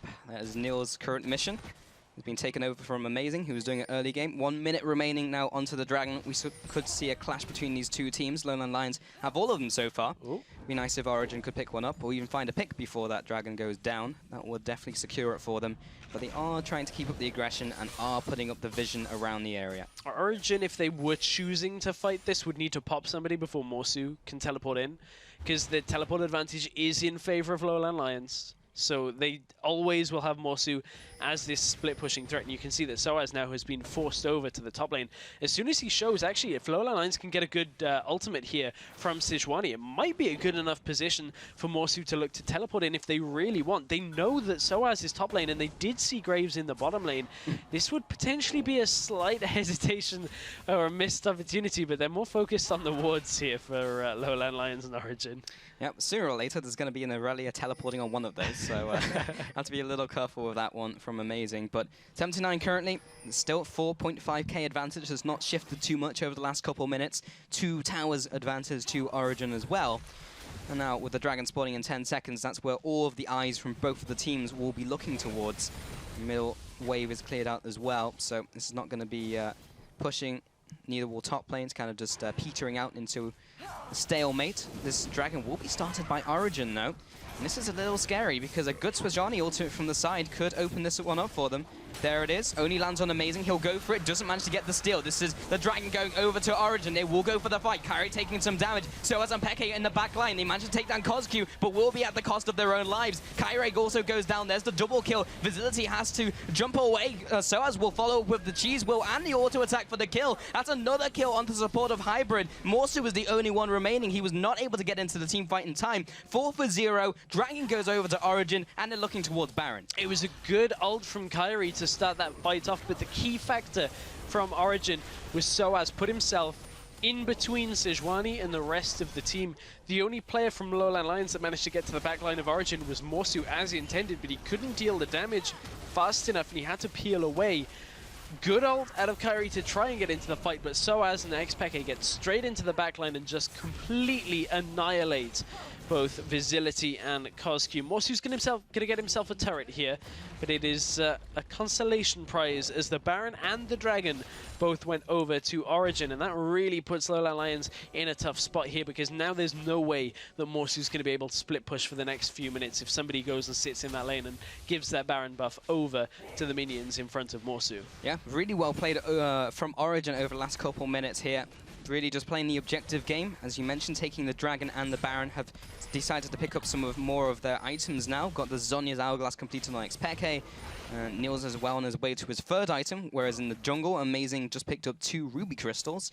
And top lane, that is the Chain Vest coming in for SOAS. So they're getting stronger and stronger, where Lowland Lions have kind of just been caught out and not quite made the plays that we saw from the early game from them. Another item that's kind of emphasizing the amount of engage that Origin have right now is the Talisman of Ascension on to Lulu. It's not exactly the most orthodox item. This has been completed fairly quickly, actually, and it just allows SOAS to just run in and ult. It's very similar to Civic compositions, where we'll see the item sometimes built on an Annie after the laning phase later into the game. So it's a very similar vein of the fact that you just get SOAS into the backline and get the fight going. Yeah, I mean, so far they've managed to do it, especially with XPeke and the SOAS tag team getting onto the backline of CosQ. He dropped in that last team fight very quickly, and they just didn't really have a recourse. Visibility going all the way to Hybrid, taking the Fresh Express. And they'll head into the top lane here. Cairo will be leading the charge on his mighty Poro steed. And he'll take away this minion wave. So in the mid lane, Origin will be doing the same. Morsu's trying to abduct the minion wave. So they'll be trying to stop that push from coming in. Look at the vision control from Origin, though, in that jungle of Lowland Lions. And I don't feel like we're going to have a base race, but this is a nice movement play by Lowland Lions, quickly taking the top turret. Yeah, they're going to trade the inner turrets as well, which when you're behind Lowland Lions, I actually take that. Ooh, there's a teleport. Teleport comes out from Morsu. They actually managed to hold it. Good play at Lowland Lions. How much do they lose? It's 4 versus 4. Can they make the best of the situation? Amazing goes down to the right of the Arcane. Hybrid taking some damage. SOAS is there to try and clean him up, but he's taking a lot of damage in return as Visibility kites back. XPeke is now aggressing onto him. There's the ultimate to take down the AD carry. We'll be following up with the Glacial Path. Tags him with the Ice Shard, and CosQ not long for this world, and Miffy will be the one to secure the kill. Another 4 kills go over to Origin, this time at the cost of Amazing, but he's not going to be too unhappy with that result. They managed to strip the Baron buff off Amazing. The rest of Origin still have it on a couple of members for about a minute or so more. But Origin, they've been caught sleeping a little bit with this Baron buff. Niels tried to get into the bottom lane to kind of even up that turret push, but you had to be a little bit afraid if you're Lowland Lions. Because of the engage out of Origin, they have a very strong 4v4 once the Irelia is gone, because there's not really any way of getting into the Origin backline without a good Sejuani ult into Irelia jump in. So Morsu using his teleport was enough of a signal, and we can actually see this again completely. So at this point, they know Morsu's teleporting in. So what's the instant reaction from Origin? In fact, Amazing got caught out to begin this fight. We didn't quite catch that the first time, and it explains why SOAS held his ultimate for so long in this fight. He's still got it, and he's not used it until he absolutely needed to lock down Visibility along with XPeke. And very smart on the map. Niels actually shoved mid lane in at exactly the same time and forced Morsu to come mid and deal with that, and not just sit in the bottom lane and just push it forward. Yeah, really well played by Origin there, and yeah, that just kind of shows their experience. Even when they were a little bit behind in the early game, perhaps, they're definitely just picking up in these team fights. Now 17-8, you can just see how many team fights they've won in a row. Now they look to close in around Morsu. He doesn't have his teleport, so he's going to be having to walk it out. He's 1 versus 4. There is the Ring of Frost. That'll be keeping him in place. Nils as well follows up with some damage, but it looks like SOAS, the opposing top laner, may be in the same position. He has his ultimate. Will he be using it here, or will? Yes, he will. He'll head towards his team. Ooh. Right to the Arcane, dancing shoes. He gets away. Happy feet. And he gets out of that engage. So only one of the top laners goes down. And now Lowland Lions, they're still pushing out of their base despite being 4 versus 5. However, Visibility is pushing the top lane, and everyone from Reason is actually recalling forward. Amazing has been caught here. There's the shocking orb on top of the CC. He uses his own ultimate to try and keep himself alive. Will be body slamming and flashing away. Lowland Lions no longer interested. Wow, Visibility takes the top inhib turret. Now the middle lane as well is being pushed in by Lowland Lions. They're taking so much for this, and XPeke was meanwhile pushing the bottom lane. I'm not sure if he'll take it in time. Lowland Lions, will they be caught with their pants down though, because Miffy is coming in from the right-hand flank. He might be able to just jump in from behind with his ultimate. He has everything available. He gets the picks down to try and slow him out, but CosQ will just keep the team running. Visibility still chasing. Kind of caught in no man's land, but no one knows he's there. No one's even been looking at him and what he could possibly be doing. He Valkyries towards the inhib. Now people are recalling. Amazing is now going back. Teleport from SOAS. Interrupted by Kyrie, and SOAS will still carry on tanking. Can they catch up the Lowland Lions lineup? That is really what will secure this one for them. The play by Hybrid. He may keep CosQ alive. XPeke. In fact, Hybrid's still alive himself. Everyone is just running around, dancing in this fight. No one has really died apart from that support of Hybrid now. Morsu gets exploded. Everyone dies in an instant. Lowland Lions all bite the dust, but Visibility, he's still pushing the top lane, and he took their inhib. He needs to get out of there, though. That was a great play out of Visibility, but SOAS is here. Can he get it? No, the ultimate comes out, punches him in the face, and he goes down for the ace. 5 for 1. Origin again come out ahead and kills, but the first inhib just went down for Lowland Lions, simply based on map rotations. Yeah, that's a little bit of a pause button here for Origin. They have to be careful now with the super minions flooding into the top side of their base. Origin, they're still ahead by a lot of gold, but the critical damage has been done in that top lane, and it's enough for Lowland Lions maybe to pick up a couple more skirmishes. However, this all started really weirdly with Origin taking Baron and then not being able to take anything from it because Morsu defended the bottom turret. It's a very weird turn of events that the team that gets the Baron loses more turrets, but it's mainly to do with the fact that Origin took the outer turrets so easily that then they were trying to push in to the inner turrets and the inhib turrets, and it's difficult without getting the hard engage that you want. Origin kept trying to force those little fights. Yes, they've got them and they've cleaned up, but they've been very weak at the end of them. Again, they couldn't push anything from that fight. So Origin now, that they still have a lead, now that they get another fight in their favor, they need to try and get a fight here where Lowland Lions aren't pushing them the other side of the map, because it's only the split push that is keeping Lowland Lions in this game. Yeah, they just have to play this game out smart, and if they can continue making these smart decisions, maybe they can keep themselves alive, as you were alluding to. But here comes the Baron, potentially, from Origin. Speaking of split push, Aurelia down in the bottom lane, the rest of Lowland Lions are shoving out mid. Quickly, though. Baron's dying quickly, it depends. Can Kyrie look to steal this?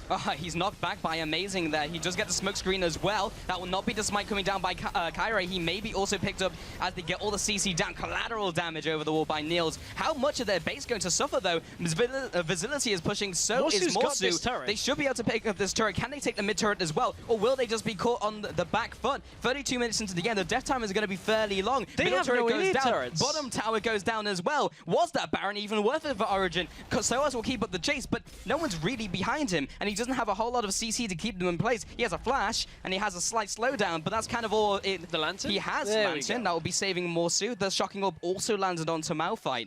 And Lowland Lions make the best out of a bad situation. So Origin still have Baron on all of their members. Lowland Lions did just take 3 inhibitor turrets down. They still have the inhibitor down in the top lane in favor of Lowland Lions.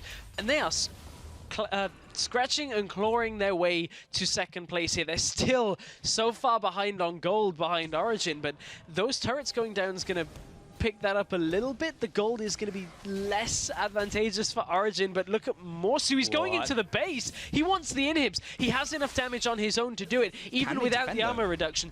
They've taken a turret on the Lowland Lions side of the map, and now they've just got to stop the recalls. This is Morsu. Oh, he doesn't get the first one. Jumps back in. Xpeke goes one-on-one. He gets the ignite down. Oh, it hits him with the ice shard as well. All that CC was not enough. They may just lose. Took down the inhibitor. Yeah, they might just lose. There's Amazing with the engage. Only knocks Swajani into the team. There's Soaz with a big ultimate onto Free. Niels follows up with the collateral damage and the buckshot. A good ultimate by Kyrie will keep them in their tracks for now. But meanwhile, Soaz is still going deep, maybe too deep. He gets taken out by the Nexus turret. Here comes the barrel roll. He's keeping Kyrie away from his fountain, and he keep up the assault onto the Nexus turret. Mid lane Baron minions to 2 super minion waves here, top and bottom. Origin are looking to close this. Is this a little bit greedy? Lowland Lions are starting to respawn. Kyrie coming in for the second engagement. Cosq there with the Eye of Destruction. Amazing, trying to do everything he can. He's tanking up the turret. They take one Nexus turret. The second one is low, but it is too much for them. 2 inhibitors down by Lowland Lions, though. That was very well played. Well played. They're doing enough to stay in this game against the #1 seed playoff team here for the European Challenger Series. Origin are going to recall, reset, and try and get themselves in a position to end this game, but they have to now deal with 2 waves of super minions at the same time. Morsu does not have his teleport available. Soaz will be up his teleport in about 5 seconds, so it will be available. And Morsu's trying to get in for that 3rd inhibitor, but it's not going to happen right now. They have to play defensively for a little bit here on the Lowland Lions camp. I think no matter what happens really here, you just have to compliment how Lowland Lions have been doing strategically in this game against such a top-tier team. They really put up a fight in this game. But it feels like Origin maybe just have a little too much right now. In terms of the engagement, they seem to be winning these head-on engagements fairly consistently, just if Lowland Lions can play around that. Their desperation damage control has actually been pretty good here for Lowland Lions, that they've found pretty much a mile where Origin have given them an inch. And at this point, Origin still looking to close out the game. They are still ahead, but it's 35 minutes in here. One botched fight here from Origin, and as they show Niels in the bottom lane, we'll see what the response is from Lowland Lions. One botched fight out of Origin could easily end the game now with all of the inhibitors exposed in favor of Lowland Lions. They are not out of this one yet. The same could be said for Lowland Lions. If they all die here, then Origin could just finish up the game. There's the ultimate coming in from Amazing there. Cairo is into the back line. He lands the ultimate onto Free. Morsu also follows over the damage. He's trying to get into the back line to deal more damage and take them out. But so with a huge ultimate onto 4 players. He picks them all up, and Morsu was the only one remaining. All Peke needs to do is stop him from recalling, and they can push down the middle inhibitor and just pick up this win. Unless Morsu just goes 1-on-2. He jukes out of the way of the rest of the damage coming in here. Peke will try to juke away just in case Morsu tries to do the same. But he will bleed out from the Ignite, and the rest of the team is shoving down the mid lane. 5-4-0. Origin, what a performance. Great performance when it comes to getting a regain of control of it, but Origin, they've looked a teeny shaky. But they managed to take it home eventually. 37 minutes on the clock, and Origin reclaim a win in this one-on-one up against Lowland Lions. They lost the game yesterday, but they brought it home today. As you mentioned, Stress, it was a little shaky, but they took it in the end. They did. Origin will close out the round robin 9-1. Lowland Lions looked good both games in the sense that their decision-making was good at different parts of the game. Origin, just the sum of the parts in that game seemed to overwhelm, and that's the problem that has been for the last 5 weeks for every team that's faced Origin, is the sum of Origin's parts in 9 games out of 10 has been far too strong. Yeah, and it's very nice to see, in fact, because Niels was a new addition to the lineup. I mean, these players, yes, they're all LCS tier, but they were not all in the same team, you know? And now they've really found that synergy in the team, which allows them to come back from losing games, which is also the mark of a great team. And I think that will serve them well if they do make LCS, because if you can play from behind well, then that's a really nice thing to have in your arsenal. Because if you always lose when you fall behind, then, you know, you're going to find yourself almost in auto-relegation come the end of Summer Split. Yeah, that is a really good point as well. When you look at the characteristics of teams and how they play at different situations in the game. So where does that put us? So we knew that both teams had qualified. We knew that that was the case. We knew that Origin was indeed the #1 seed team. But, you know, now that Lowland Lions have picked up that, well, didn't pick up that win, they're now still in this battle with Gamers 2 here. Yeah, so let's take a look at the standings and how they're shaping up now after that second game of today. Origin are now 9-1. That's all their games completed, so it's not the perfect streak that they wanted, but it's pretty damn close. Lowland Lions are now 6-4. Gamers 2, they can potentially catch them here if they win their final game of the day against Mouse. And then they will win the head-to-head as they beat them early in the round robin, so they'll be the ones taking second place. But either way, Lowland Lions have managed to avoid Origin heading into playoffs.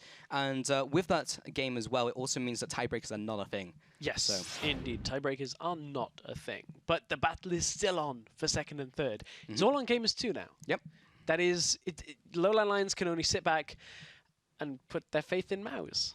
Yeah, we'll see. We'll see how much faith they have in Mouse. But we'll take a quick break, and when we get back, Mouse will be taking on Gamers 2. So don't touch that browser. We'll be back in 3.5.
Welcome back to the European Challenger Series. We're here with our final game of the round robin between Gamers2 and MOUZ.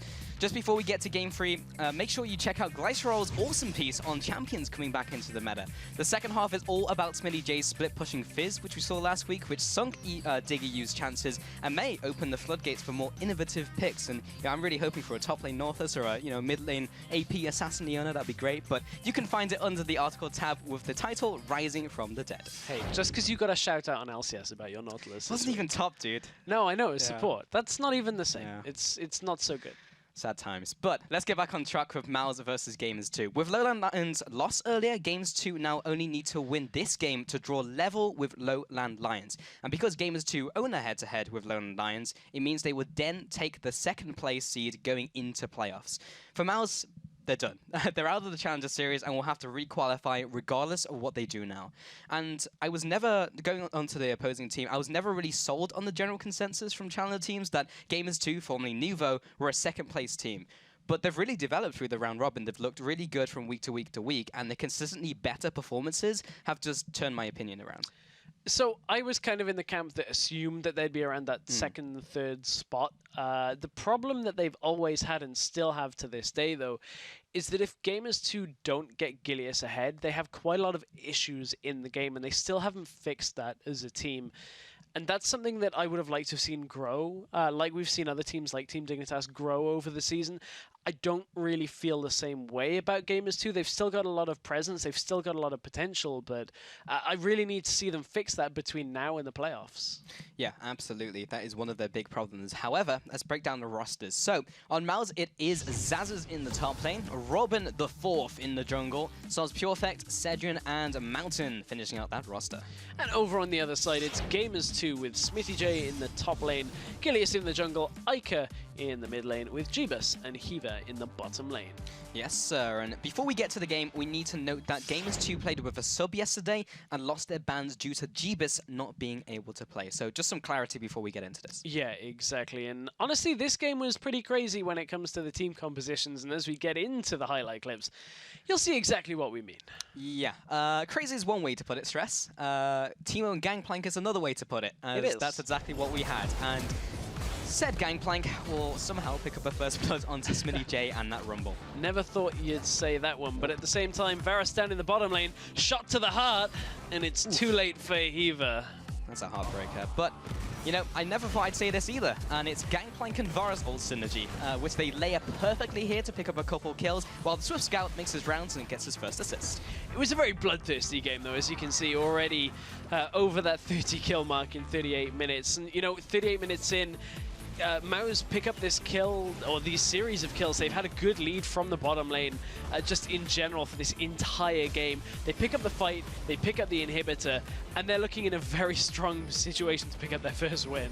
Yeah, and you know, one final fight from Gamers2 right at the end here is just one last desperate attempt, and as you kind of touched on, they were just so far ahead. MOUZ, with this composition, just kind of built so much of a big lead, and despite this great engage by Gilius, they're just so far ahead with this monstrosity of a team composition, and MOUZ just forced the surrender at 43 minutes. They just hand in the towel. Gamers2 lose to MOUZ. Yeah, I mean, yeah, they lose to a Teemo and a Gangplank. I mean, there's no delusions about this game. Yeah. This was a game in which Gamers2 were not playing with their full roster, and while that is an excuse, it isn't an excuse for the score at the end. You have to feel like today's game is going to be a little bit different to this one, but we highlighted a couple of stats coming from that game. The first was a Varus that we don't really see too often anymore. 9-2 and 11. Cedrian really made his impact known there as 18.3k gold. Yeah, he had that slight buff in the last patch where the arrow that you charge up actually goes on cooldown when you start charging it instead of when you release it, but not enough to bring him to viability. No. Meanwhile, Soz Purefect on Teemo went 6-3 and 10. Not something I thought I'd ever hear said. Well, I mean, we had High playing it, but that was a long time ago. True. But yeah, that's kind of how that one worked out. And then one of the players that did play something a little more standard was SmittyJ on Rumble. 5, 8, and 5, not the best performance there. A lot happened in this game that when you go back and look at it. But certainly the gold was not in his favor in yesterday's game either. But it was a crazy game. Part of me wants a crazy game. Part of me wants standard game. Yeah, there's a large if I part can of me use that word. wants them to kind of play seriously because there's a lot on the line There for is. Gamers 2. Yeah. Mouse, they're just playing to upset people at this point, but Gamers 2, they can affect their own seedings heading into playoffs, and they do not want another game where Heaver is forced to play AD carry. No. So, yeah, I mean, Heaver being their support player, so hopefully they come in here with their full roster and just, you know, play to win, because this is so unbelievably important. And yesterday's results were very backwards from what we were thinking they were going to be. So that really has shook up what we were expecting coming into today. But yeah, we'll see what happens. Yeah, because as you said, Gamers 2, there's still a lot on the line for them. They still need to try and secure that second place spot. I mean, they've avoided Origin, but they still need to lock down exactly where they're going, and it's kind of problematic here that you want that side selection for games 1 and 3 in the playoffs. It gives you the better advantage, gives you the setup of the game that you completely want. Yeah. So we'll get into Champion Select here and see what the teams have to offer. And I think the first time I saw a team just only pick the red side was Giants back in the in that expansion tournament, and they were like, "It's a mistake. We've made a mistake." It did kind of get them into LCS. Yeah, it did. So. But at the time, they were panicking. So let's see how this one goes. We will see how this goes. LeBlanc as the first ban. We're going towards Ica. We do get the Scion, which was played yesterday. No, we're not going to see the Teemo ban, stress. Hey, it won yesterday. I never thought I'd say that. And the unfortunate thing is we're probably never going to see a Teemo again, so it just remains at a 100% win rate with... Oh, that is the depressing thing. Varus and Gangplank. Gangplank, Varus, and Teemo have a 100% win rate. And a Zyra. And a Zyra. Might see a Zyra at some point. But Lulu does come in as the next ban towards Gamers 2, so as Johnny as well. Again, banning that top-tier jungler away from Mouse, and Hecarim banned away from Smitty J, or even jungle, if they decide to go for it. There's a lot of flexes that have been banned here. Sion is a bit of a flex, top jungle, Lulu, a lot of flexing, Hecarim as well. Gambit played Hecarim jungle, wasn't the most convincing of picks. It's good for engage, but that's about it. And final top lane ban to round us out. It will be Irelia. So yeah, kind of becoming one of the more staple top laners as of recently. A lot of top laners do play that champion, and if you can play it, then sure, fit it into your composition, but that will be taken away from Xazus, in case he wanted to try that one. Interesting enough, Hecarim was banned by Malz, even though Xazus was the one to play that twice last week, so I don't know if they're banning it away from themselves. But maybe the case. I mean, what's open here? That would not be the... Okay, they lock it in. So they lock in Olaf. It's the beginning of the end, maybe? Right. Okay, so Olaf first pick is not... It's not standard, but it's not unheard of. Yeah, we've seen it. We know Fnatic like to play Olaf out of the jungle. With the Center There's Hawk, another team in Challenger that I've been kind of following around and watching some of their games that have been picking Olaf as well. So I don't know about first picking Olaf. He has a lot of strength in dueling potential and that kind of thing. Yeah, I mean, Rek'Sai's also open, Nidalee's also open. That's what I was going to go to next. Was like, there's so many standard junglers open that that's not a standard jungler. No, it's not. There's so many standard picks open that maybe Mouse have got something in store for us again. Yeah, so what Gamers 2 do That's is that... is that Annie has been picked up. That overwhelming sense of disappointment. Nidalee has also been picked up by Gamers 2, so I have a lot of faith in you guys. I do think you're going to be picking good composition. So Mouse, however, swapping between a couple interesting champions. All that I can say at this point is if Teemo has a 100% win rate after this game, I'm going to be so sad. Yeah, hopefully it drops Something down to would have gone 50%. really wrong if that happens this week. Yeah, so honestly, I find it very difficult to predict now what Mouse are going to be picking, because typically I'm not going to try. Now with this pick, they'll be picking this, but now with this Teemo, they could be picking Maybe they'll pick Cassiopeia and go bot lane and go for that Teemo Maybe. I love that lane. It's awesome, because if you poison with Teemo, you can follow up with the Twin Fangs from Cass. Super good. Keeps ticking. I mean, they could. At this point, they actually could. I say super good, but it's not. Super good if you want to troll your team. Yeah, so, okay. What do Gamers 2 want to lock in, though? Because they've locked in and they lead the great early game jungler. Annie as well for that bot lane. They also do lock in the Kog'Maw. Lulu has been banned away, so they won't be going for the quote-unquote Juggernaut composition, but they may just bring a nice front line or something to help out the Kog as we progress through the game. So they'll just be finding that as a strong pick for Jeebus.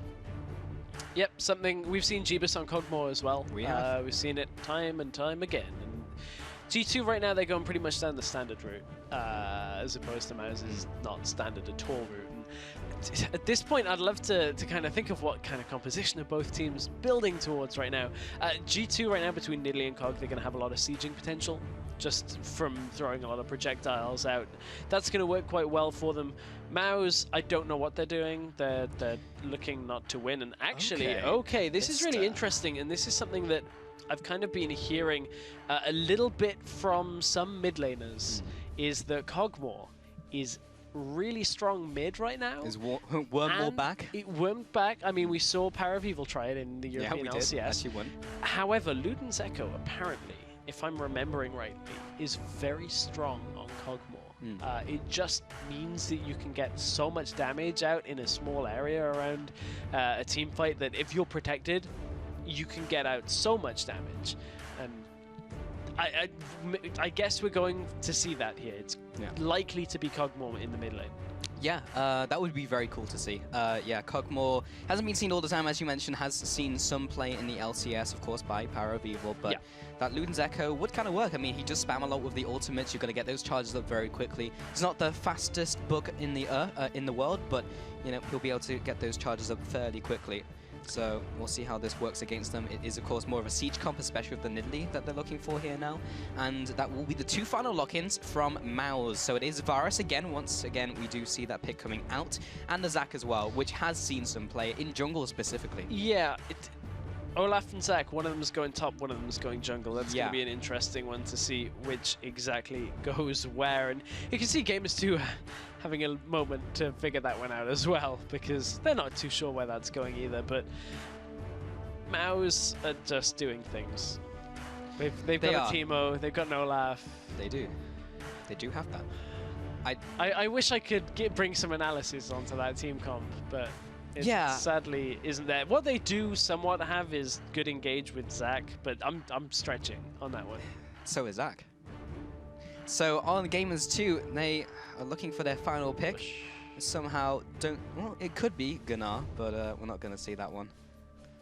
No. Okay, they're going to go scaling. Yeah. So Jax. There we go. What Gamers 2 have basically said here is, your composition is bad. Yeah.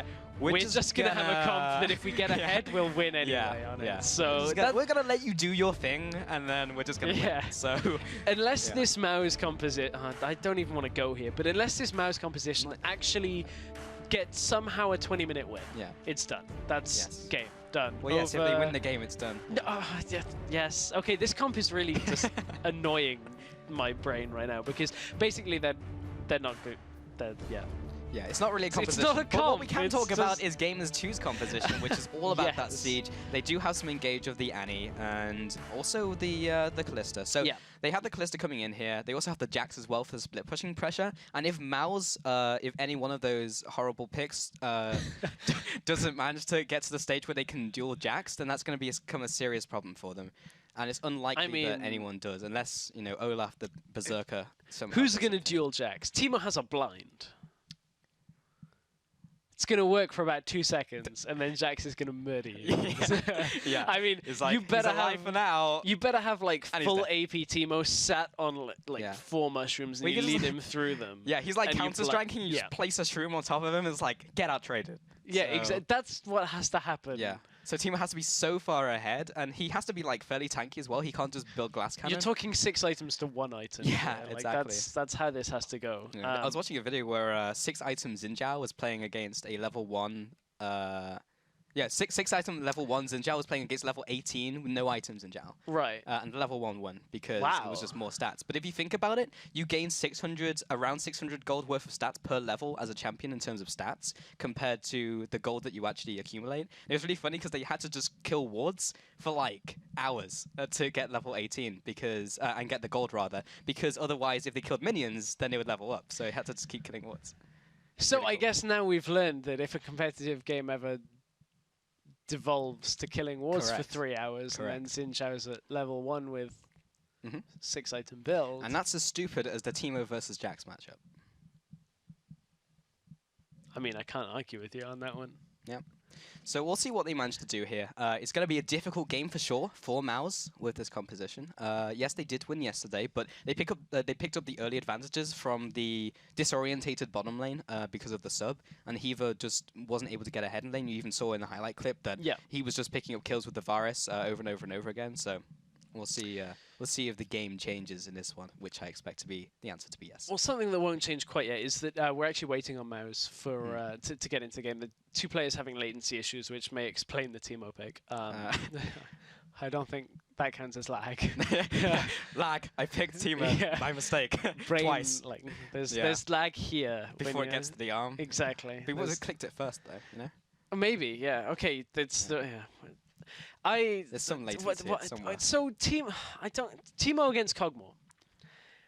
In theory, the blind, but then you just get out traded. As soon as the blind is gone, you Q just comes out, E comes out, ult comes out. Exactly.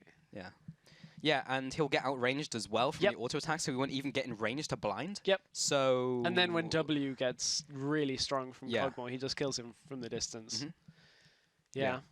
From the jungle, we did actually find out that the Olaf was going to go into the jungle here, so he'll actually run Exhaust, so he's not running a defensive summoner either. Right. Okay.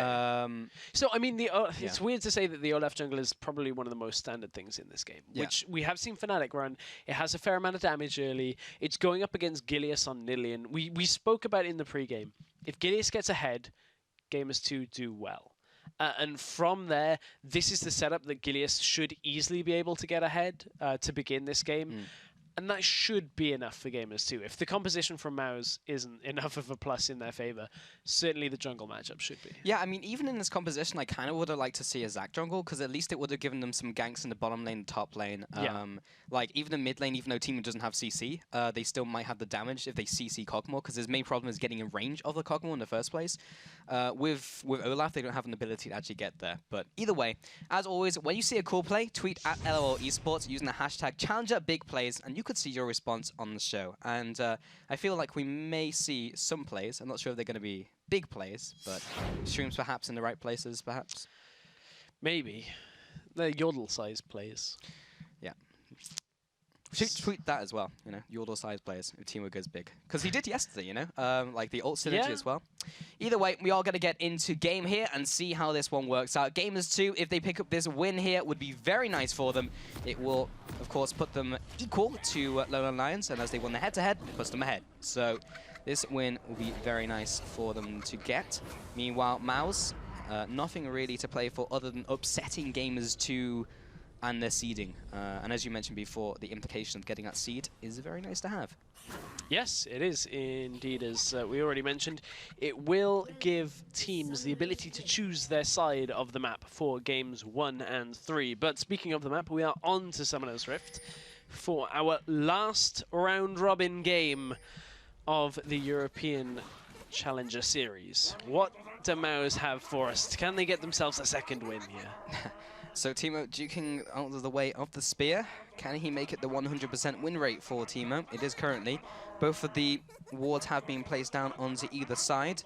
Robin is not currently moving. Okay, now he is. He's got the trinket, and he'll be heading into his jungle. Heaver gets the harass onto Mountain. Won that trade. Gilius as well, trading off with Zazas, but Zazas is the top laner here, picking up some of the bits of himself, will be able to get some of his health back. Ward over the wall, maybe to disrupt a potential Jax level 1 play onto the Raptors. We may try and get the early level 2 to get the upper hand. Oh, Teemo. Heaver from the bot side knew where he was stealthed up. Get harassed. He's just kind of going from the jungle to the mid lane, harassing people. Interesting. Sauce Pure Effect will go back early. The minions have spawned, so he may... he stopped recalling. Yeah, he would have missed a couple minions had he decided to recall there. Yes, he would have indeed. And Zazas did get some vision down, and I wonder whether he'll go back in to try and scout out a little bit more here from where Gamers 2 are starting. Now, the key thing is he's playing Zac, which means a la Hansel and Gretel, just leave blobs on the way and you can find your way back into the jungle pretty easy. It's a trail of breadcrumbs, but it's a trail of special weapons act blobs. Indeed. Anyway, red buff goes over to Gilius at this point, and Mouse are going to start off with actually the most standard thing that has happened yet in this game, with starting Krugs. Yeah, so they'll have that equal advantage up against the bottom lane of Gamers 2, who also did the same thing onto the Gromp. They shared the EXP. And Robin is dropping low in the jungle versus blue buff. We'll see if he survives his one-on-one here. Looks like he does. Well, I mean, Olaf, when he drops low, of course, is going to just be able to sustain himself up pretty well throughout. And he's actually going to go for a full clear here. Yeah. By being on low HP. So this is risky because if Gideus finds you, he just auto-attacks you once and you're dead. Ooh, Mountain gets locked down in the bottom lane. It's been a long time since we've seen a Varus in competitive play, if you exclude yesterday's games, which we saw in the highlights. So, interested to see how Cedrian now does in a far more standard matchup here. Yeah, typically he likes to max the E because it's an instant way to proc your blight stacks from W. We'll see if he decides to max Q or E, but typically E is the way to go. We will have to keep an eye on that as this game goes on. But, got the you know, the mid lane is actually now surprisingly... I don't want to say surprisingly even on CS, but it started 6 CS to 1 in favor. Oh, Gilius. Oh, that was a he very knows he's close there. spear. Jumps over the wall. He tries to assassinate Robin here. He does get exhausted because he has that combat someone there, but I'm not sure if there's enough damage. He turns it around. Look at that damage from the Berserker. Oh, First blood. Gilius Jukes into the bush, cuts the vision, gets him with the takedown. Teemo now Teemo. coming in for more. Jumps over the wall and nets himself a double buffs. Yeah, he nets himself double buffs. That's actually may be enough in this laning phase. That was just, you already talked about how greedy the full clear can be out of Olaf, and Gilius knew this, uses Nidalee's, early game pressure to his advantage, and you can see Sos Perfect is now chasing Ica out here. Yeah. I thought he was about to chase into the turret. He stopped just about a pixel off turret range, but Sos Perfect now, dare I say it, has a little control for the next couple of minutes in mid lane. Yeah, I mean, like, he can just run at Ica, and he has to run in the other direction because he can't trade with him. He probably won't be able to get the damage down, but still, Zazz and Smitty J still batting away at each other. Zazz is not really shutting down Smitty J's jacks. Bottom lane trading off. Hiva and Jeebus putting down the damage onto Mountain. The Ren looking to come out. Hiva's taking a bunch of damage. He has all those blight stacks on him. And you do have Olaf coming into this action as well. Comes in with the undertow. And Jeebus as well, kiting backwards using that martial poise. Top now lane, he comes though. back in. This is Smitty J trying to get the CC onto Zazz's flash into the counter-strike. They're now going into his passive form. And it's just a matter of picking up the kill. Will he smite him to death? No, he does not have smite. And Smitty J will be picking up the kill. And that was just a well-worked gank there out of Gilius. They knew that Zac was pushing up.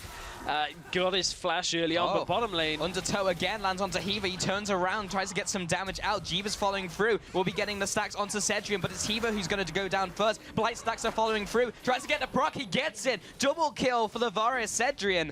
3 for 2 currently. They are ahead by 200 gold. They are, and man, that Varus matchup, it's very risky when you flash forward, but he knew he could get the kill. They now have to be careful in that lane for another couple of minutes here, but back to this mid lane. Look at the damage that Sos Perfect's already putting out onto Ica, but this AP cog just rolls out the Void Ooze, and it's enough to make Sos Perfect turn around. And as much as this is happening in the early game, as Robin again dropping low, but using that passive to increase his attack speed, as this early game is going, you have to remember how Smitty J is going to get strong, as will Ica, as their composition is built around Siege, so games 2 are definitely not out of it.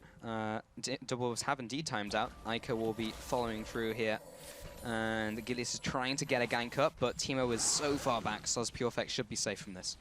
I was waiting for the spear there. It's, one spear would have been enough. As Azis, taking a lot of damage from Smitty J now that he's got this sheen as well. So adds these short bursts of trades here in favor of Smitty J. And Azis is going to have to use his abilities to try and heal himself up in this top lane. Does have a couple of potions still in his inventory though, but I'm really interested about this mid lane. Ooh, there's the spear landing. Sos Perfect now knows that he's in a lot of trouble and has to back away. Yeah, so he's maxing his Q here, as opposed to E, which is sometimes what we see top lane teamers do in solo queue. You will max the E because you get the lane harass. You just generally outtrade people, but in the mid lane, he just needs something range. Spear. Get over the wall. Spear? No. Doesn't find him. Couldn't quite Not get into the the breach. spear.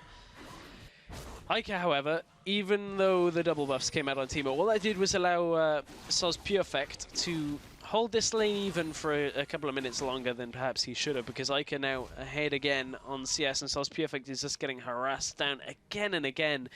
And that's one of the really difficult things to deal with against Kog'Maw, is if you can't get on top of him, and completely shut him down in the lane, he will just harass you.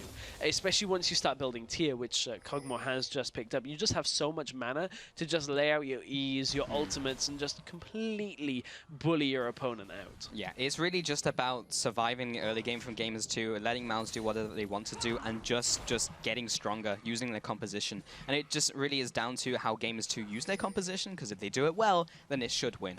We'll see what happens in this bottom lane here as Robin again comes in with the undertow. We'll be activating the Ragnarok, looking to go under the turret, maybe just get the damage down with a reckless swing. Gets another kill for himself. In fact, 100% kill participation so far. And has the Barmy Cinder, so looking towards the Cinder Hulk, as we've seen previous Olafs before him do, and he's also gone for the skirmishes. But meanwhile, as he was in the bot lane, Gilius will be taking the blue buff in response. But in response to that play, Mouse will now move on to the Dragon. Dare I say that Mouse are in an okay position right now. They're ahead in gold. They will be ahead in dragons at the end. And they're getting kills onto Varus. Now, a lot of people overlook Varus as an AD carry just because of his immobility. And let's talk about the positives of Varus as an AD carry. He has high damage versus people who have a lot of health. He has a lot of, from those blight stacks, you deal a lot of percentage damage. Even in the mid game, once you get a couple of items, in this game, Cedrian is maxing his Q. And in very old style builders, we'd see a primary damage item into a Last Whisper, and it would essentially be like a kind of a Legolas build, which was like the full penetration on his Q. I would have to go and check what Cedrian is running from his runes and masteries as well, but you used to build a lot of penetration and a lot of damage and just queue people off the map and then set up fights with your ult. The key weakness is his immobility, and we may very well see that get capitalized on here, but Robin's going in on Jeebus here. He is, and there comes the ultimate, probably the most missed ultimate in the game. Comes through here, doesn't quite land on Jeebus, and there's a lot of Rend stacks landing onto the backside of Olaf as he tries to escape. Gilius coming in from the top as well. There's the Rend onto Cedrian, gets the slow out. Gilius needs to land this spear to get the kill, and does not do so. Here is the teleport now from Zazas. He has Let's Bounce, he has the E as well to get in range, gets the knock up onto Hiva, but no one's in there to follow up. Gilius now comes back into the action. There's another Rend onto Robin. Gilius has to land the spear again and does not do so. And that's no kills going towards Gamers 2 or Mouse. Oh, another flash into the spear again. Misses 3 spears in a row. Oh, and you know, that the key thing in that fight was as Zazas re-engaged, it was just a little bit miscommunicated with the rest of his team, as Mouse couldn't follow up on the damage. And what that's going to do is mean that Zazas teleports out. Smitty J now going to take down this top tower, and this is the terror of Jax, as we have seen time and time again. Now that this tower is down, he's going to be well on his way to his Trinity Force, and is going to start that split push off. Yeah, Zach now coming into the top lane will just be firing away. Interesting enough, he did have a small buff in the last patch where his knockup is now 1 second duration compared to 0.5, and his W becomes this reservoir of CD. So once he uses W and it lands on people, his next cooldown will be reduced by 1 second. So he can just kind of keep spamming that all the way through these team fights if they get there.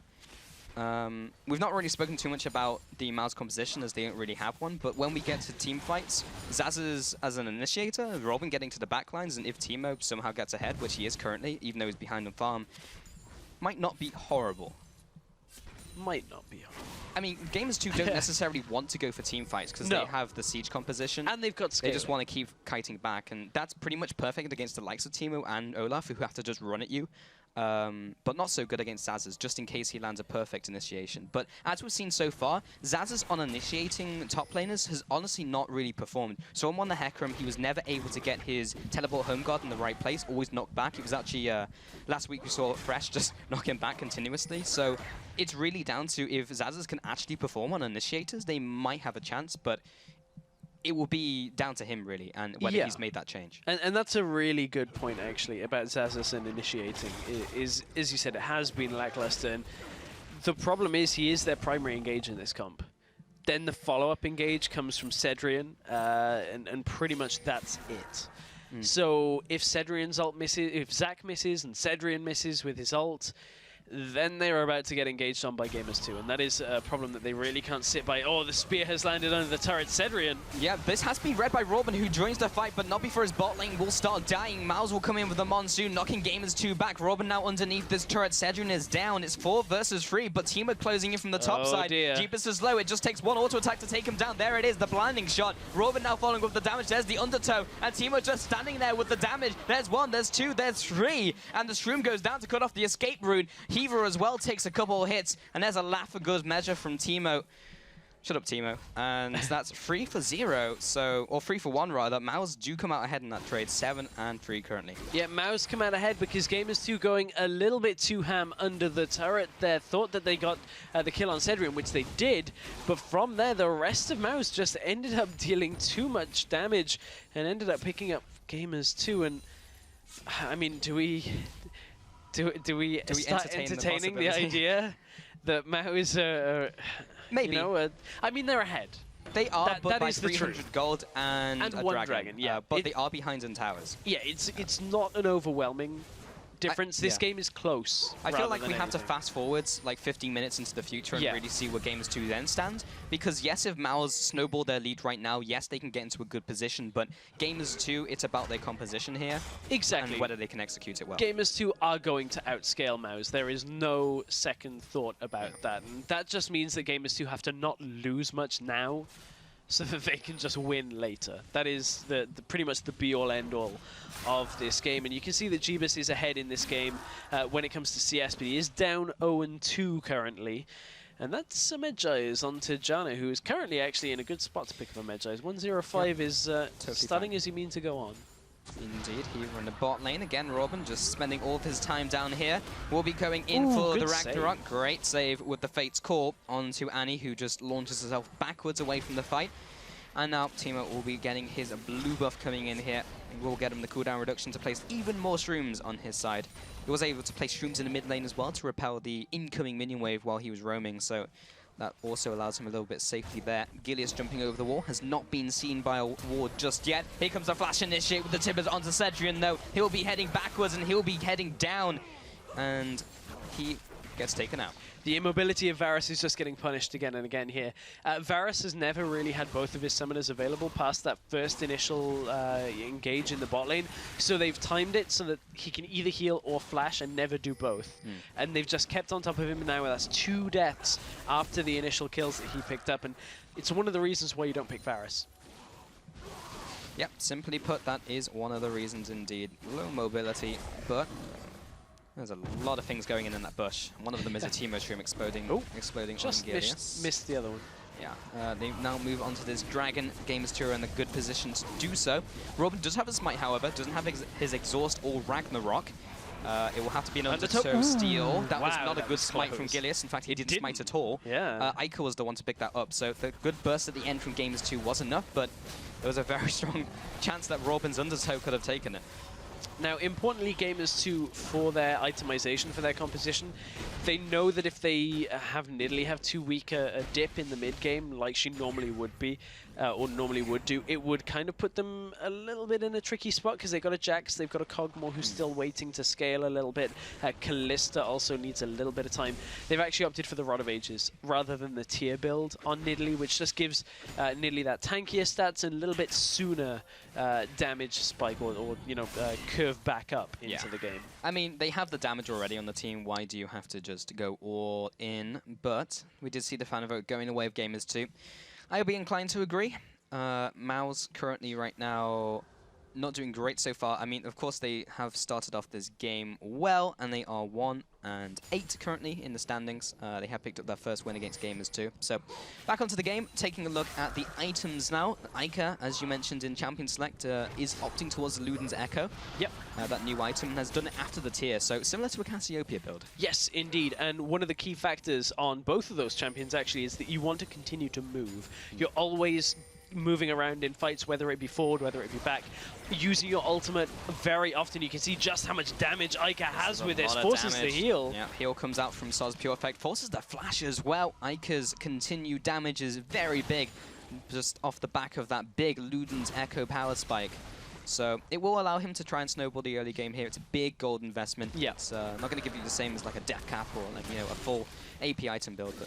But it is, however, a 120 AP item. It is. It's another big upfront item spike, and what it does is it basically adds a flat amount extra damage onto what Ica's doing here in these fights. So every time his ult hits, once it's charged, you're going to be dealing that extra 100, 125 damage again and again, and that makes it very difficult to sit in this kind of spot, because on average you've got to think that the proc from Luden's Echo is going to be coming up every 2 to 3 shots from the ultimate coming out from Cogmore, depending on how much you're moving around. Yep, indeed. He'll be able to spam quite a lot with those skills, constantly get those Luden's Echo stacks out for the extra damage. Gilius moving through the jungle. He actually tried to bait out the vision there. You saw him get tagged by the shroom, but he knows that the vision is then gone. He showed himself recalling, so they assumed he was gone from their jungle, but then decided to go bot lane anyway. So Mao's not sure if he's entirely there, but Robin actually has read this one out, and this could be disastrous for Gilius. There's the ultimate landing, the Chains of Corruption. Heaver over the wall, rather, gets the stun down onto Sedrin. Fate's Call keeps him alive. Zazas with the teleport from top lane. Let's Bounce comes in. Will be landing the last charge onto the Nidalee. Picks up that kill. A 1 for 0 so far from Maus once again as they aggress onto the rest of this lineup. Mountain with the aggressive flash. Lands the charge onto Heaver. He turns around with his own stun, but it's not enough to keep him alive. Ica in from the mid lane will be using his ultimates to zone him away from a potential another engagement. So that's another 2-0. So Maus are leading in kills and are still only barely leading in terms of gold. They're staying afloat, but they have to do more than that if they want to deal with the composition from Gamers 2. And that was actually quite a good engage out of Zazas, getting into the fight, getting the Let's Bounce on 2 as well. Kind of punishes the almost greed of Gamers 2 for sitting around in that bottom lane a little bit longer than they maybe should have. Gilius kind of didn't pull the trigger on the bottom lane gank. And then they didn't lock down Sedrian to begin the fight either. And they have to. That you can't let a Varus just sit there. And the flash Tibbers was used out of Heaver. He has got that distortion to reduce the cooldown on flash as well. So expect to see that more and more. Didn't quite get Sedrian how they needed it to, and Sedrian survived.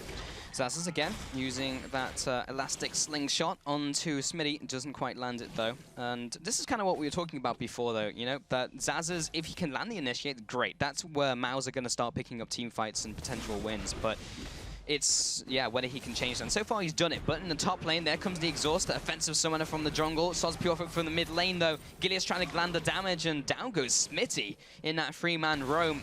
Teemo even chimes in for another assist. No shrooms in mid lane that were previously set up are trying to clear out this minion wave. Isn't quite enough to take the entire minion wave down though, so Ica takes the turret for it.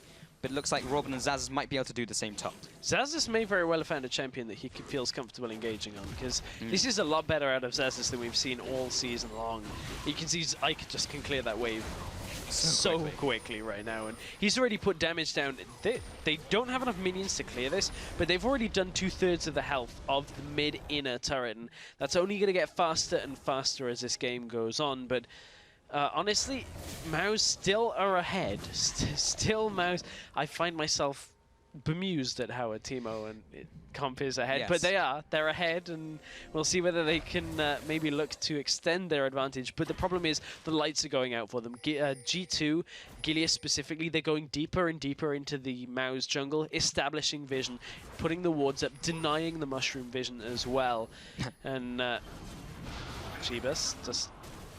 This is not the battle you want today, he was trying to get the last auto attack, but Mountain got there just in time with the shield, so he did manage to keep the tower alive. That's the epitome of, you won this battle, but the war isn't over. Indeed, yeah. But Gamers 2, yeah, of course.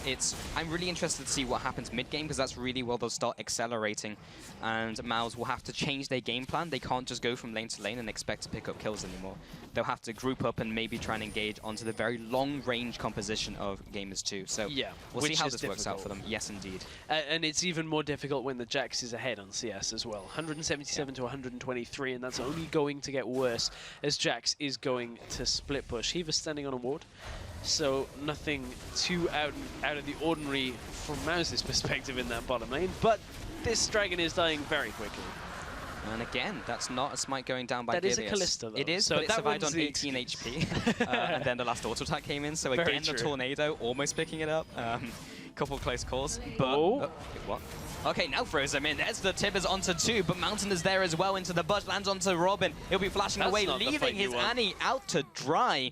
Again, Heaver goes down. He's 0-4 right now. He's not had a good time in bot lane. Robin just always seems to be there. Yeah, that was not such a great engage. It looked it when the Tibbers landed, but then you realize the distance put between Annie from the Fates call and then flashing and then Tibbers.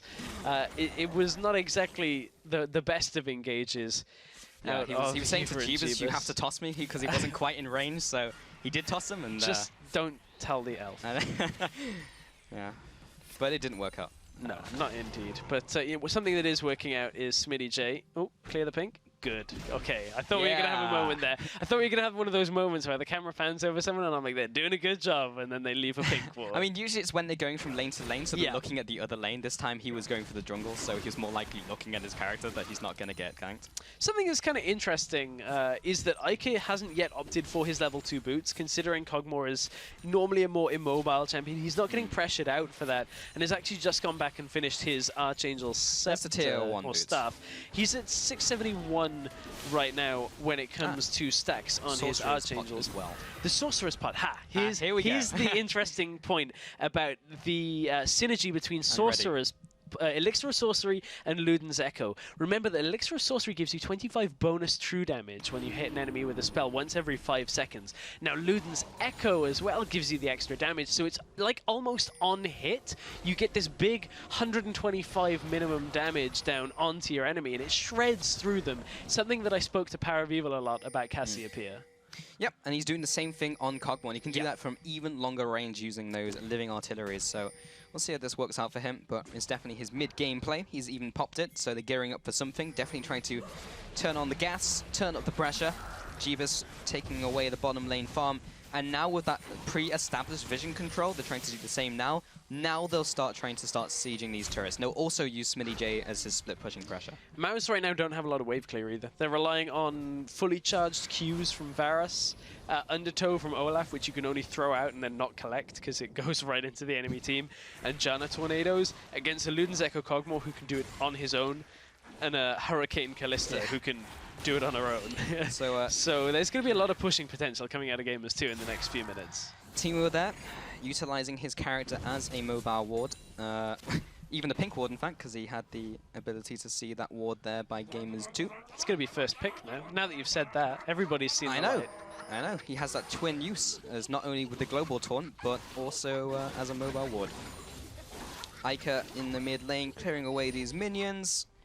And he's in pretty good shape. He's finished the Saracen Brace as well, so he's on max stacks of the Archangels. So he's now sitting on those 2 big power items. They are hitting spikes left, right, and center. Bottom lane with the, of course, as you mentioned, the item spikes. And then the top lane as well, Smitty J has reached his Blade of the Ruin King and Trinity Force. So if any time is for action, it's right about now. Right about now, but not quite yet. Almost now. Now soon, TM. Now in a minute, which if we've got any other Welsh viewers on the broadcast will know exactly. In a minute never means in a minute. Exactly. That's the problem when you're talking to a Welsh person. That's the north now of England, in a minute. We've got problems dealing with time, okay? We just like to make up different units. But Gamers 2 right now are making up for time lost, perhaps, with yesterday's game, because you have to feel like if you're the only team that lose to a team like in a round-robin group stage bracket, that's a little bit of dent onto pride. Even though yesterday had a different situation, it is a little bit denting. Now, Gamers 2 are going to feel risky. Yeah, it's risky. That's a lot of damage coming from Teemo, and the Undertow from Robin. That's enough to send Jeebus packing. But meanwhile, Ica flashes underneath the turret. He'll be taking down the turret in time, or maybe not. Mountain comes in from the side. Oh, the mushrooms! He keeps him in place. There comes the Zephyr as well. The slow will come in for days. Robin, bam! Picks him up with his E. Reckless swing, and takes him out. Super Teemo blowing that. Yeah, exactly. The little trumpet thing. He flies now. There was a bug a couple patches ago where he stopped flying, but really? he learned how to. That's not a good thing. If you have a superpower like flying and you lose it, man, now that feels like Heroes. Indeed. That season was a bad season of Heroes, but anyway. Oh, come on, man. Season 1 was great. Yeah. But everything else after that, I'd rather just forget about. But just, You know, Teemo getting kills, 4-0-2. He's not Are we on track for 100% win rate for Teemo in the European Challenger Series in more than one game? So we were talking about it in the early game, and I think it's about time to just bring it up again about how we're going to see more happen towards later on into the game. Gamers 2 trying to play it a little slower. They're picking a composition where they're kind of just playing it safe. It's just like, we'll just wait it out and get stronger and stronger. So MOUZ, as you mentioned in Champions Select, in fact, kind of have to hit a 20-minute win, and so far they really haven't done so. Or they need G2 to flash and ghost past turrets with Icon. This is dying very quickly, actually. Yeah. This Baron is dying Gillies isn't far close. faster than I thought. This is actually going to be a Baron going down to MOUZ. But can Gamers 2 follow up on this one? Ica does get CC'd, he does get healed as well. He's got a lot of auto attacks raining down. He also follows up with the Tibbers and the Spear. Mountains should be falling here, gets the takedown. Can Gamers 2 get anything else? They need to off the back of that Baron. Zaz is charging up the Elastic Slingshot. And Cedrian, he's pulling back 4 seconds. It's enough. He's out of there. Yeah, Ica picks the wrong bush. Not in time. He tries all of them, but he's too slow. So MOUZ, they only lose one member for that Baron, and Gamers 2 were just caught sleeping. They went for the Baron themselves, they were pushed off it, and then for some reason they just didn't think that MOUZ would have the clarity to go for that themselves. Gamers 2 right now do not have their head in the right place for this game. They cannot be playing as aggressively as Ica wanted to play in the mid lane, burn both of his summoners and open up that kind of position for MOUZ, because, okay, so even we've been very kind of, I guess, downplaying this team composition from MOUZ just because they're not standard picks. The problem is, if you let champions get too far ahead and you make bad decisions, you can still lose this game. And that is what Gamers 2 have started to do in the last couple of minutes. They were getting into the game again. They were re-establishing some sense of control. And look at the damage coming from Soz Purefect right now. This is all on the decision-making from Gamers 2 not being in the right place. Yeah, any champion can win a game of League of Legends. It's just about usually that other champions are stronger at certain points in the game, and they can shut you down before you get to the point where you're strong. But as it is, Zaz comes over the wall for an engage. He doesn't land onto the team this time as they do kite back, but they should be able to pick up the turret. They have the zoning control. There's the Ragnarok. He can just carry on tanking, and he's not going to get CC'd under turret. Smitty J is turning on the split push Jax. He'll be taking this turret, and someone does have to recall to deal with him. He's already taken his objective. So they do trade turret. It was a smart play. Every time you get hit by a stream, it feels like an insult. But he moves into the mid lane and will ward his way as well as he goes. Just a small reminder that Teemo is in this game. Yeah. However, they're going to see Smitty J recall right now and give the Baron buff over to these minions. They may be able to look to get that mid-outer turret. That should be their next priority for MOUZ, but Ica has so much wave clear right now with this Luden's Echo. However, the Baron buff is going to reduce a lot of the magic damage here that is going to be done by Ica, so maybe his wave clear is not actually as prominent. Oh, Baron buff's gone, there we go. Yeah. But goodbye wave. Yeah, I'm also interested if they buy like Banner of Command, because look at their wave clear. It's all very based on AP, and if that big cannon minion is all the way back, then you're not going to be able to kill it with ult from Cogmore or spears from Nidalee. So that is true. A possibility, maybe not, because it doesn't seem to be the plan they're playing around, and also trying to out-siege a siege comp is also difficult. It's okay to talk about Banner, because it had, like, LCK had a Banner of Command, a double Banner of Command game. Okay. So it's okay, it's fine. It's not as a troll pick as the rest of this. Zaz wants to go in, he's sat on a ward though. Good ward placement out of Gamers 2 to watch their flanks. They know that's really one of the only ways here that MOUZ can actually engage, and while they're waiting for MOUZ to try and set something up, Gamers 2 are going to split push again with Smitty J up in that top lane. This time it's Jax. We saw the Fizz last week. Baron buff, I believe, has just expired, but the turret does go down. Here's the 4-1. Smitty J in the top lane stops his push as MOUZ are also going back, so it would be too risky to stay on the top lane by himself. Gamers 2 are strong enough, or not if they hit shrooms, but they are strong enough to just kind of keep kiting back, and it really does. And then just keep MOUZ at range while Smitty J goes for his counter push. Ooh, Jeebus. No, okay. That could have been enough for Robin to just go. I mean... Yeah. It's also important to note that they have managed to get to some of their second-tier sweepers, which means they will have that oracles as Heaver's going from bush to bush. Yes. So they will start clearing out those streams, and they'll become less of an issue. So but Nidalee is also on her way to Team will keep competing playing. as Sonya's Hourglass Flash Parasols. into Chains of Corruption. That's a flash from Timo as well. He receives a tip as Heaver from the left-hand side. Smitty J and Gillies from the right. They'll try and close in onto Robin. He's so tanky, though, and he goes right onto Ica. He tries to flash away. Undertow does not land. There's the spear coming down. The last Undertow does land onto Wormmore as he gets back to his turret. A 2 for 2 so far, trading bot lane for the jungler and mid laner from Mouse. But look at Mouse right now. They are still pretty healthy here, and Ica has to go back. No summoners. It's only Smitty J and Gilius here to defend this turret. Cedrian didn't actually get locked down in that fight. Smitty J tried to find his way into the back. And Cedrian gets another turret here for Mouse. Mouse is still coming out ahead from these fights, and this is not what you'd expect from the number 2, potentially, or 3rd seed fight here from Gamers 2 against the lowest possible seed out of the round robin. They're actually out. They're done. Mouse are eliminated already, and Gamers 2 are struggling.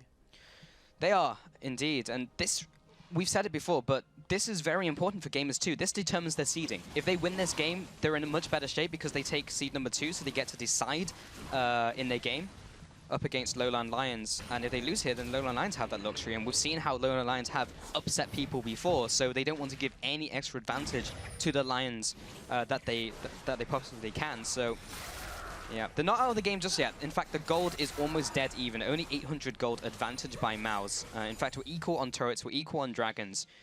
But in terms of kills, yes, its effect obviously translates into gold, and as we can see, it's fairly even. So Gamers 2, if they don't continue to fall behind, they can still win this game. Yes, indeed. They still have the comp that will scale the best. This is an example of it. Smitty J is just going to push through. So it's perfect from behind. Heaver just stepped on a mushroom as well. That's a lot of damage going down onto him. And the Howling Big Gale, Q. again another Undertow, but Robin doesn't want to walk right into bot lane. those 4 players. Oh, it's Zaz this time. yeah. I thought it might have been Timo. We would have had that trade we were talking about before game. I know, right? That 2-second blind trying to win the fight out. Then drag him over 4. Yeah, Zaz's, though, should be able to delay this push. He's got the Sunfire Cape now, and he also has a decent amount of wave clear as long as he gets in range of the minions. Interestingly enough, Ica, I guess, a little bit of a glutton for punishment in this game, has been flashing and ghosting onto people, and because of it, he's been feeling the pressure so much that he wants distortion as well on his sorcerer shoes. So feels like his summoners aren't up fast enough, and he's going to try and deal with that with the distortion. I've just noticed there is a banner of command in this game, but it's not from Mouse. No. It's actually from Heaver coming in here. With the split push comp that G2 have already. Ooh, mushroom. Value mushrooms. With the split push comp that they've already got, that's going to put a lot of map pressure back against Mouse here. So there's still a lot to be done. And there's a Leandri's Torment on Zac as well. Ultimately, they want to be pushing, but the kind of threat from Zaz's and a potential good engage from him, like an elastic slingshot onto a couple people, maybe the backline, plus the Let's Bounce, that's so scary to go up against. And Gamers 2 have to respect that, so they're just playing it slower. And Smitty J will pick up the dragon here, hopefully. And here's the thing, it's just easier for Gamers 2 to get out onto the map right now. They've got better deep vision, they've got control over the dragon pit, they've got lanes pushing in their favor, and the dragon has gone down now in favor of Gamers 2. So at this point, G2 still have a little bit of control, but Smitty's been spotted out. Mouse aren't really doing anything with this time. No, and they can't. And that's good for Gamers 2. Baron is still a thing, but it has been awarded by Gamers 2, and they have started it off. Okay, this is dangerous because Gillies is over the wall. They have a lot of poke. They have both of their pokers here. What can they do with it? Oh, it's enough to zone Mouse away, and Cedrian taking a fair bunch of damage from Ica as he comes in with the living artillery. It is raining pain currently. No teleport for Smitty J means that he goes back down to this bottom lane. They make sure there's no Baron attempt out of Mouse, and the wards are already down to spot Mouse out, so it allows G2 to turn onto the Baron should they wish to after securing vision control of the area. But Mouse have hung around, and Timo is about to show in the mid lane. I wonder exactly what Gamers 2 are going to do from here. It looks like both teams kind of want to just back off. Does not sound right when Varus says, do you want to dance with death when he's got that skin, but okay. 14-7, currently do have that Baron dance that kind of petered out in games 2. You know, as long as they're around the right area, basically as long as they have Gilius and Ica around Mouse when they try to start Baron, it's never going to happen. It's just about having the chess pieces in the right places on the board. And then they'll topple like a house of cards. That's checkmate. That's a different game, but that is. Yeah. It's multiple different games, but this is a different game to what we used to watching as well, Entirely because there's a different, Teemo in it. 5.5, while it's done a lot to the meta, it's not. it hasn't done this much. This is a little mix of Mao's wanting to play something a little bit special. Like the cool thing is, because champions are getting weaker, it means that some champions rise up, and that's how. Not this one. No, Teemo has definitely not bubbled to the top of the pile, but some champions definitely have, and we've seen a lot of innovation, which has been really cool to see. We'll just see what else could possibly come through. Robin now with the Olaf, he is aggressing in, but again, his problem is he has to run at them. He's already made it to the back line though, and they are chunking him down very quickly. He's the only one really going in. Gilius drops low, and the rest of the team is trying to tank up the front line, but now they can just keep on poking at long range. That's all they need to do. Keep zoning Mouse away. Available. Hiva, he does have it, but the only person he's in range of really is Zazas at this stage. Comes in with the Fate's Call, but the flash over the wall by Cedric keeps him alive. There's 1 kill, there's 2. Just catches them on the back burner as they turn around, and now Games 2 started the Baron. This is a little risky as Zazas still has his ultimate. Yeah, he does. He could be looking to go in, but is the damage follow-up there? It's only Cedric. Flash Tibbers onto 3 players. Zazas will continue the charge into the team. Jeebus goes down. Cedric turns out, but there is the spear. Takes out the Varus, and Gilius will turn around. He'll keep healing himself. Smitty J is dropping low, but Zazas, he's going to turn into Bloblet. And now they should be able to clear these away. There is the final takedown. It will be Hiva with Tibbers burn around him, which will take out the last blob and secure the kill for them. And now Robin has come back from the dead. He's back from base. Mountain was the only survivor from the end of that fight. So Games 2 do emerge victorious. They do. No Baron has been taken, though. But Smitty J going to clear out top lane. Big Wave pushing in bottom lane towards Maus as well. And this game has gone a lot longer than I thought Maus could have survived on it for, because this is a very late game scaling composition out of G2. Although the Cogmore isn't the AD Cogmore that you'd normally say would scale very well, it still has a lot of late game damage, and we, to be honest, just haven't seen the straight up fight to really show that. Well, same with this Jax. Yeah, but what is for certain is that last team fight really was a big step towards getting that second seed for Games 2. If they can continue doing so, then they will definitely do that.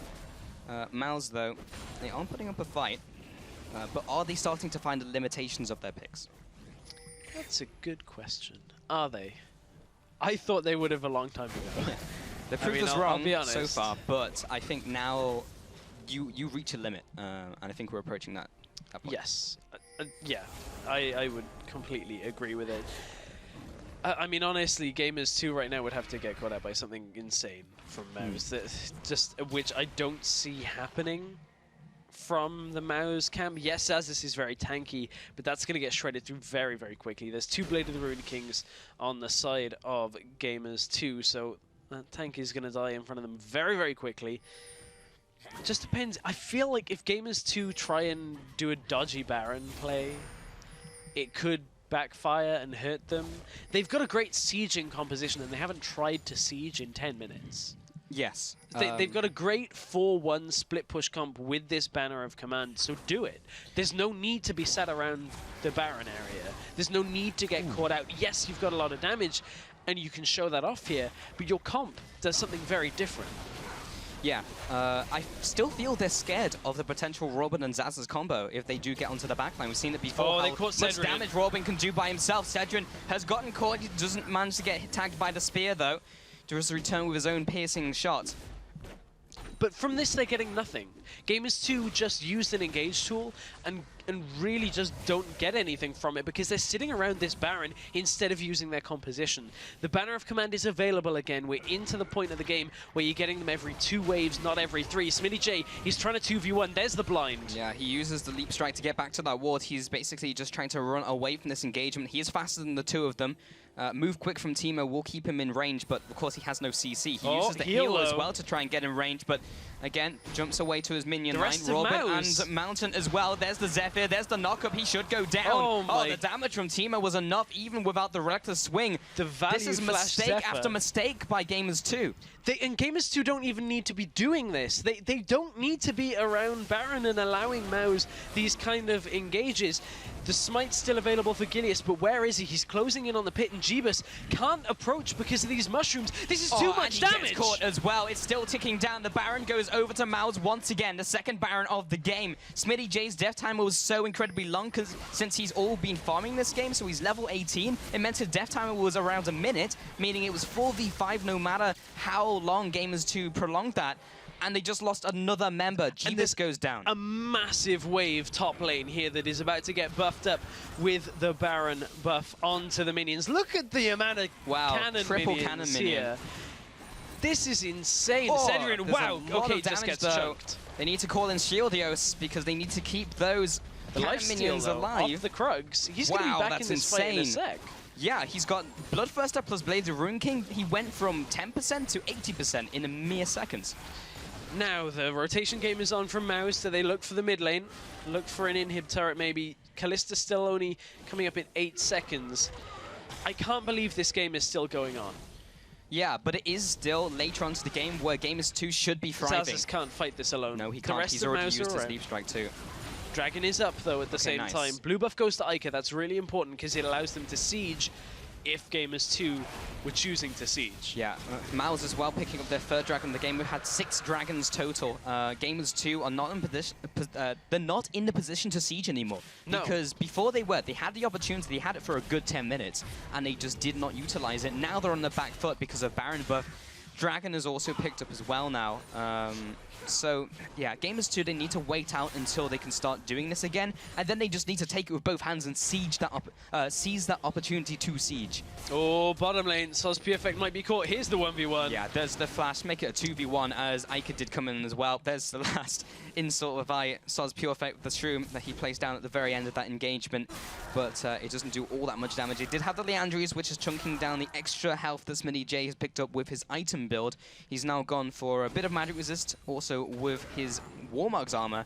So, of course, he's gone for that core item build, but he's rapidly approaching 6 items, and this is the stage in the game we typically say how strong Jax is, but Gilius has been caught out, and they can't afford to do this. Though. Robin, though, in return, doesn't manage to take out Ica. His team wasn't with him right there. Soz Pure Effect also died in the bottom lane, so now it is a 3 versus 5. Gamers 2 use this opportunity. They have to. There is no other option for Gamers 2 right now. No Baron, no Dragon. You have to go to a turret, and that is fine. That is fine with this composition. Put Jax down in the bottom lane or into the top lane. They haven't controlled the waves to capitalize on this. They cannot impact top and bottom until the waves push in manually, at which point the 2 members of Mouse are going to be back. So this is just poorly done by Gamers 2 when it comes to setting up their composition, which they just have not played around. Now they're being a little risky pushing up. They have the damage to do it. If there was a full engage from Mouse here, they may be able to stop Gamers 2 a little bit, but Mouse are only 3 players. Soz Pure Effect has only just joined, and Teemo can't really do much in that situation. And the whole team is also very poked down from Gamers 2. Lots of chunk damage coming through. So, yes, they did have the engage from Zazas, but choose not to go for it smartly. And here, they just chunked the entirety of the Mouse lineup down below half health, but because the top and bottom waves are not pushing in their favor when you have a banner of command on Annie, there's just nothing that can be done. They didn't set this up at all. Yes, it's partly because Mouse were pushing in the other lanes earlier, but before you start edging towards that mid lane like Gamers 2 did, it's not too difficult with a teleport on Jax. You can walk Jax into that lane until you get to the mid lane and then teleport him in if you need to. Well, they do have a big minion wave opening up in the bottom lane, so that was a potential for them. They just felt like they wanted to go back to base, complete a couple more items, I guess. Like, there's the Void Staff now coming through. 4 items now onto Jeebus as well, along with the Quicksilver Sash. They try and get out some of that CC, potential slows from Robin's Undertow. Bottom lane is perfectly set up for Gamers 2 right now. Smitty J is setting up the top lane. Middle lane is now being sieged in. This is the right play, but they just need to execute it well. This is how the map needs to be for Gamers 2. Big wave in the bottom lane. Jax in the top lane, the rest of the team in mid, holding Mao's beyond arm's reach. There should be no way. Now Cedrian shows. Now they show with Cedrian there could be a push onto the inhibitor now if they're fast enough, but the Teemo Shrooms are doing a little bit too much in the way of warding Gamers 2 away. Now Smitty J and his wave have finally washed against the top turret, so Zaz will be trying his best to zone him away. Oh, Simply doesn't have the damage, but Robin comes in. Iker is just way too far forwards. There's Let's Bounce onto the back line. Julius takes some damage, follows through with the spear onto Zaz's. He does have his passive available, so he's a little harder to kill.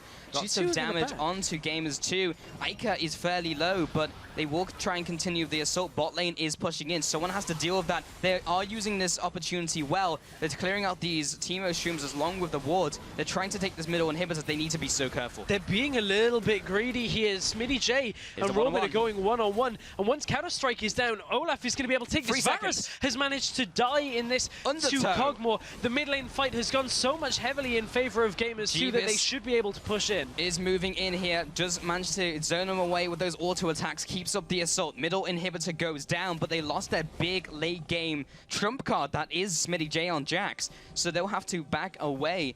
And, you know, I kind of have to just talk about Smitty J in general and split pushing, because last week we saw him on Fizz.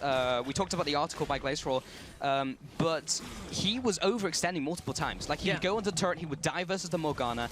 We saw him do that 3 or 4 times, like going underneath the turret. His split pushing is not on point, and we see the same this game on Jax. This is really smart out of Mouse, though. They know that Baron is up in 1 minute, so they're trying to chase Gilius out as much as they can and push mid first, get the vision up. Soz Perfect still just playing nuisance. Oh, no, that's too far. Too much, and you are caught within the Voidoos, and there is no getting away from that. That is a 75-second death timer. Gamers 2, the ball's in their court. If he'd have stopped in that bush by Raptor Camp, just put down a mushroom and a ward, that would have been enough. That is exactly what he needed to do, to just chase Gilius away for a little bit longer until the team were in control around the area with wards. However, it's Gamers 2 that are now going to start the Baron dance. Smitty J uses his teleport ahead of the fight just to shove the top wave in to make sure that nobody from Mouse can actually be in front of this Baron pit when the Baron spawns. Okay, so now Gold has gotten to the point where it's kind of stopped mattering, and it's now just about the champion picks at their full potential and decision-making from both of these teams. Gilius over the wall, trying to find a way into this fight, and Mouse are just hammering down the mid lane. They're looking for a push, but now they're caught between a rock and a hard place as they're 4 versus 5. 23 seconds still on Soz Perfect. Robin will be using Ghost Blade to try and increase his movement speed to get away. He was getting gradually chunked out by the Cogmore's Rain of Death. Now they're pushing down the middle turret. They're going to try and trade Baron. What are Gamers 2 doing? Gamers 2 on a warded Baron. Yes, they will get it. They're going to lose the inhibitor for it. The question is, can Mouse get themselves out of this situation before Gamers 2 arrive? They're getting boxed in a little bit. Mouse may lose one here. If they lose any more than one, this is game. They move on to Mountain. There's the first kill. Now heading on to the escaping Zazas. Does get the Blade of the Rune King down. He'll be using Let's Bounce, reducing some of that CC. So it's perfect from the backside. He just managed to disrupt him. Also with the Fate's Call, lock Zazas down. Now they just need to deal with the Bloblets. And that's 2 kills going the way of Gamers 2. These death timers are very long, 80 seconds on Zazas. They had the Baron as well, but look at these shrooms. They are chunking down Gamers 2. They are very low. This engage, okay, they're pushing down the middle lane, and now the recalls come up from Mouse. This has gotten a little riskier than they may have wanted. Yeah, Cedrian shoved a wave into the bottom. With the Baron up minions, G2 should be able to clear this. It depends on how much damage that Cedrian and Soz Perfect can do to clear the waves. G2 are a little bit hesitant on this. Soz Perfect! They better be! Teemo with the ambush damage comes out of stealth. No way! There's 1, there's 2. Dual kill comes out. He flashes forwards, looks for the 3rd. That's a triple for Teemo. Yes, those words just came out of my mouth, and I don't know what I just said. Wow. Literally surprised them with the passive from Teemo. No way. What did I just watch? The ward play. The ward play out of Soz Perfect. No way is that going to win a game. It's 50 seconds on the death timers. I'm speechless, Stress. 50 seconds left. What is this? Only Smitty J is alive. He's up against 4 players. Mountain has now come back from base. Zazas has teleport. He's up in 10. This only looks better for Mouse with this composition. You can feel the quotes, the air quotes coming from me right now, Stress. And Sedgwick are pushing down the middle lane. Teleport to the mushroom. First time in competitive Robin play. is taking a lot of damage. Can Smitty go This one is it. versus four? This is game. Will he do it? He jumps into the back line. He goes away from his turrets. The minions are now there. That is ace. 5-0. Gamers 2 in a 50-minute slugfest in a composition that should be coming away with the win at this point in the game. Get beaten by a Teemo.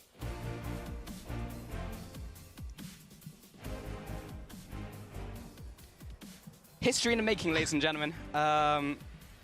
Incredible, honestly. So we were racking on their composition for so long, but then Gamers 2 just make mistake after mistake after mistake, and it was capitalized by Mouse.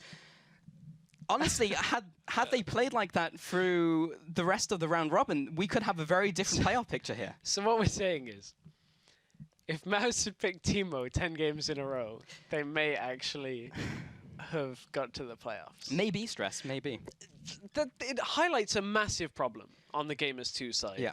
That their decision-making, again, it's their calls on when they should be sieging, when they should be taking Baron, is not in a good place right now. With that kind of composition, being only moderately behind, there was no 15k gold lead. There was no massive lead from Mouse.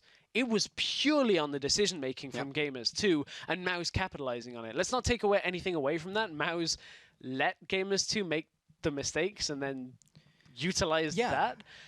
That is not a good sign for Gamers 2 heading to playoffs. No, it is not. And I said before the game that they had convinced me that they'd become a second place team because I was a doubter for such a long time. And I kind of feel a little bit validated on that now from what we just saw in that game. We highlighted the problems that they had from top lane with the split pushing. There's a lot of issues to fix as we head into playoffs for this team.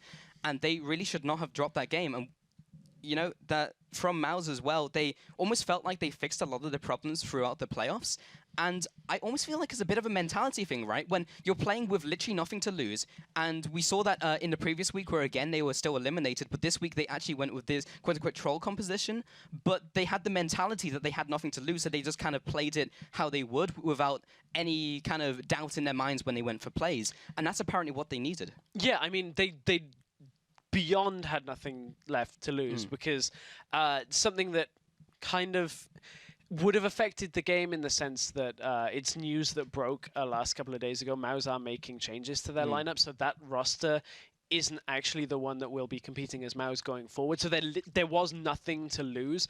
But for Gamers 2, they now do not have the seeding in their playoff game against Lowland Lions. That's out of the window. Lowland Lions now get to pick their side. Yep. Lowland Lions are on the up. Gamers 2, that was a horrendous... A sloppy performance for sure. Horrendous performance of decision-making when it comes to it. I mean, mechanically fine. Ica got himself a lead, looking pretty good on the Cogmore, but they just couldn't close the game with a composition that in the late game should have closed that out. They never wanted to siege and split. Yeah, I completely agree with you. I think it was down to the decision making, and we even said it in the late game where gold stopped mattering, and it was down to the decision making and the picks that they had gone into the game with. At that point, it should be Gamers 2 winning 100% of the time up against a team like Mouse, but they didn't, and that is a big problem for them. But with all the round-robin games played out, let's take a look at the final standings and what that game meant. So, Origin are now 9-1. The win streak has been sullied by Lowland Lions, who are now in second. And then that's followed up by Gamers 2, who are behind Lowland Lions, so they will get the choice of sides on games 1 and 3. Then Team Dignitas are trailing behind in 4th, but they made playoffs. They eliminated Reason Gaming, who are now in 5th. And then Mal's Esports somehow are now 2-8. It doesn't mean anything for this season, but if they can continue playing well, it might mean something for summer. We'll have to see. I mean, they at least got some pride back at the end. But what that means with regards to the playoff brackets, as you can see, Origin, our first seed, will play Team Dignitas EU, our 4th seed. That will happen on Wednesday. The other semi-final is going to be Gamers 2 going up against Lowland Lions White. Yeah, so we'll see how those games go. Yeah, very, very interesting how this all worked out. Yeah, so the way that it's going to work is the higher seeded teams, as we said, will have the side choice for games 1 and 3. So very important to be the higher seeded team there. Both of those series are best of 3. And that means next week is going to mark the start of playoffs, actually, and we'll be bringing you 2 broadcast days. We'll be broadcasting on Tuesday and Wednesday, starting at our usual time of 6 p.m. at CEST. Yeah, man. As for the games, on Tuesday, Lowland Lions White will face Gamers 2 in a best-of-3. Then on Wednesday, Origin battle Team Dignitas EU in another best-of-3. So lots of action to catch up on, and if you did miss any of the action from today, you missed a lot. A lot happened over the last 2 days. If you want to watch any of the games from the European round robin as well here from the Challenger Series, head over to lolesports.com and check out the VODs hub for all of those. And while you're there, you can book your ticket to the European Series Spring Split Finals, which will be broadcast live from our studios here in Berlin. So make sure to check that out and come visit us. But while our Spring Split round robin is complete, the League of Legends fun doesn't stop here. Tune in again at 11 a.m. CET or 3 p.m. Pacific time for Primetime League. Yes, indeed. And after that, Freak and Zyrene are going to be bringing you the final week of the 2015 North American Challenger Series. Let's see if they get any Teemo in North America. See if it's just as crazy as ours. But remember, guys, this week also marks the last regular season week of the European LCS and the last chance for teams to change the standings before playoffs. But wait, there's more, because Stress will actually be joining them over on the analyst desk. Yeah, I'll be a guest on this week's show, and I'm really looking forward to seeing how last year's Challenger teams are going to place at the end of their first split in the LCS. It's going to be an awesome 2 days of games. Yeah, it'd be super cool to see, so good luck out there, Stress. But that's all from us. So from myself, Stress, and the entire broadcast crew, thank you for watching, and thank you for your support throughout this entire split. We'll see you next week for playoffs. Zai was the one to push him away. This was all set up by Zai. Cooks is checking for it, though. He's at least heading over to that area. Broken Shot knows they have a feeling that this is actually going on, and this Baron is dying very slowly because they don't have Jinx there. This is a horrendous mistake. Again, this is the first kill going down. That's the second one coming out. Zayu does not have enough damage. Now Kuban in his passive form. Kobe comes into the fight. He finds Levy. He goes down. That's a 2 for 0, 3 for 0. Make that 4 for 0. My goodness. All turns around. They take the Dragon, they take the kills, and they take the Baron. And Surge will still carry on tanking. Can they catch up the Lowland Lions lineup? That is really what will secure this one for them. The play by Hybrid. He may keep Koskyu alive. Xpeke. In fact, Hybrid's still alive himself. Everyone is just running around, dancing in this fight. No one has really died apart from that support of Hybrid now. Morsu gets exploded. Everyone dies. And he lands the ultimate onto Free. Morsu also follows over the damage. He's trying to get into the back line to deal more damage and take them out. But so with a huge ultimate onto 4 players. Now it's 4 versus 3, but Teemo closing in from the top side. Jeepus is low. It just takes 1 auto attack to take him down. There it is, the blinding shot. Robin now following with the damage. There's the undertow. And Teemo just standing there with the damage. There's 1, there's 2, there's 3. Sauce Perfect can do to clear the waves. G2 are a little bit hesitant on this. Sauce Perfect. They better be. Teemo with the ambush damage comes out of stealth. No way. There's 1, there's 2. Double kill comes out. He flashes forwards, looks for the 3rd. That's a triple for Teemo.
Bye.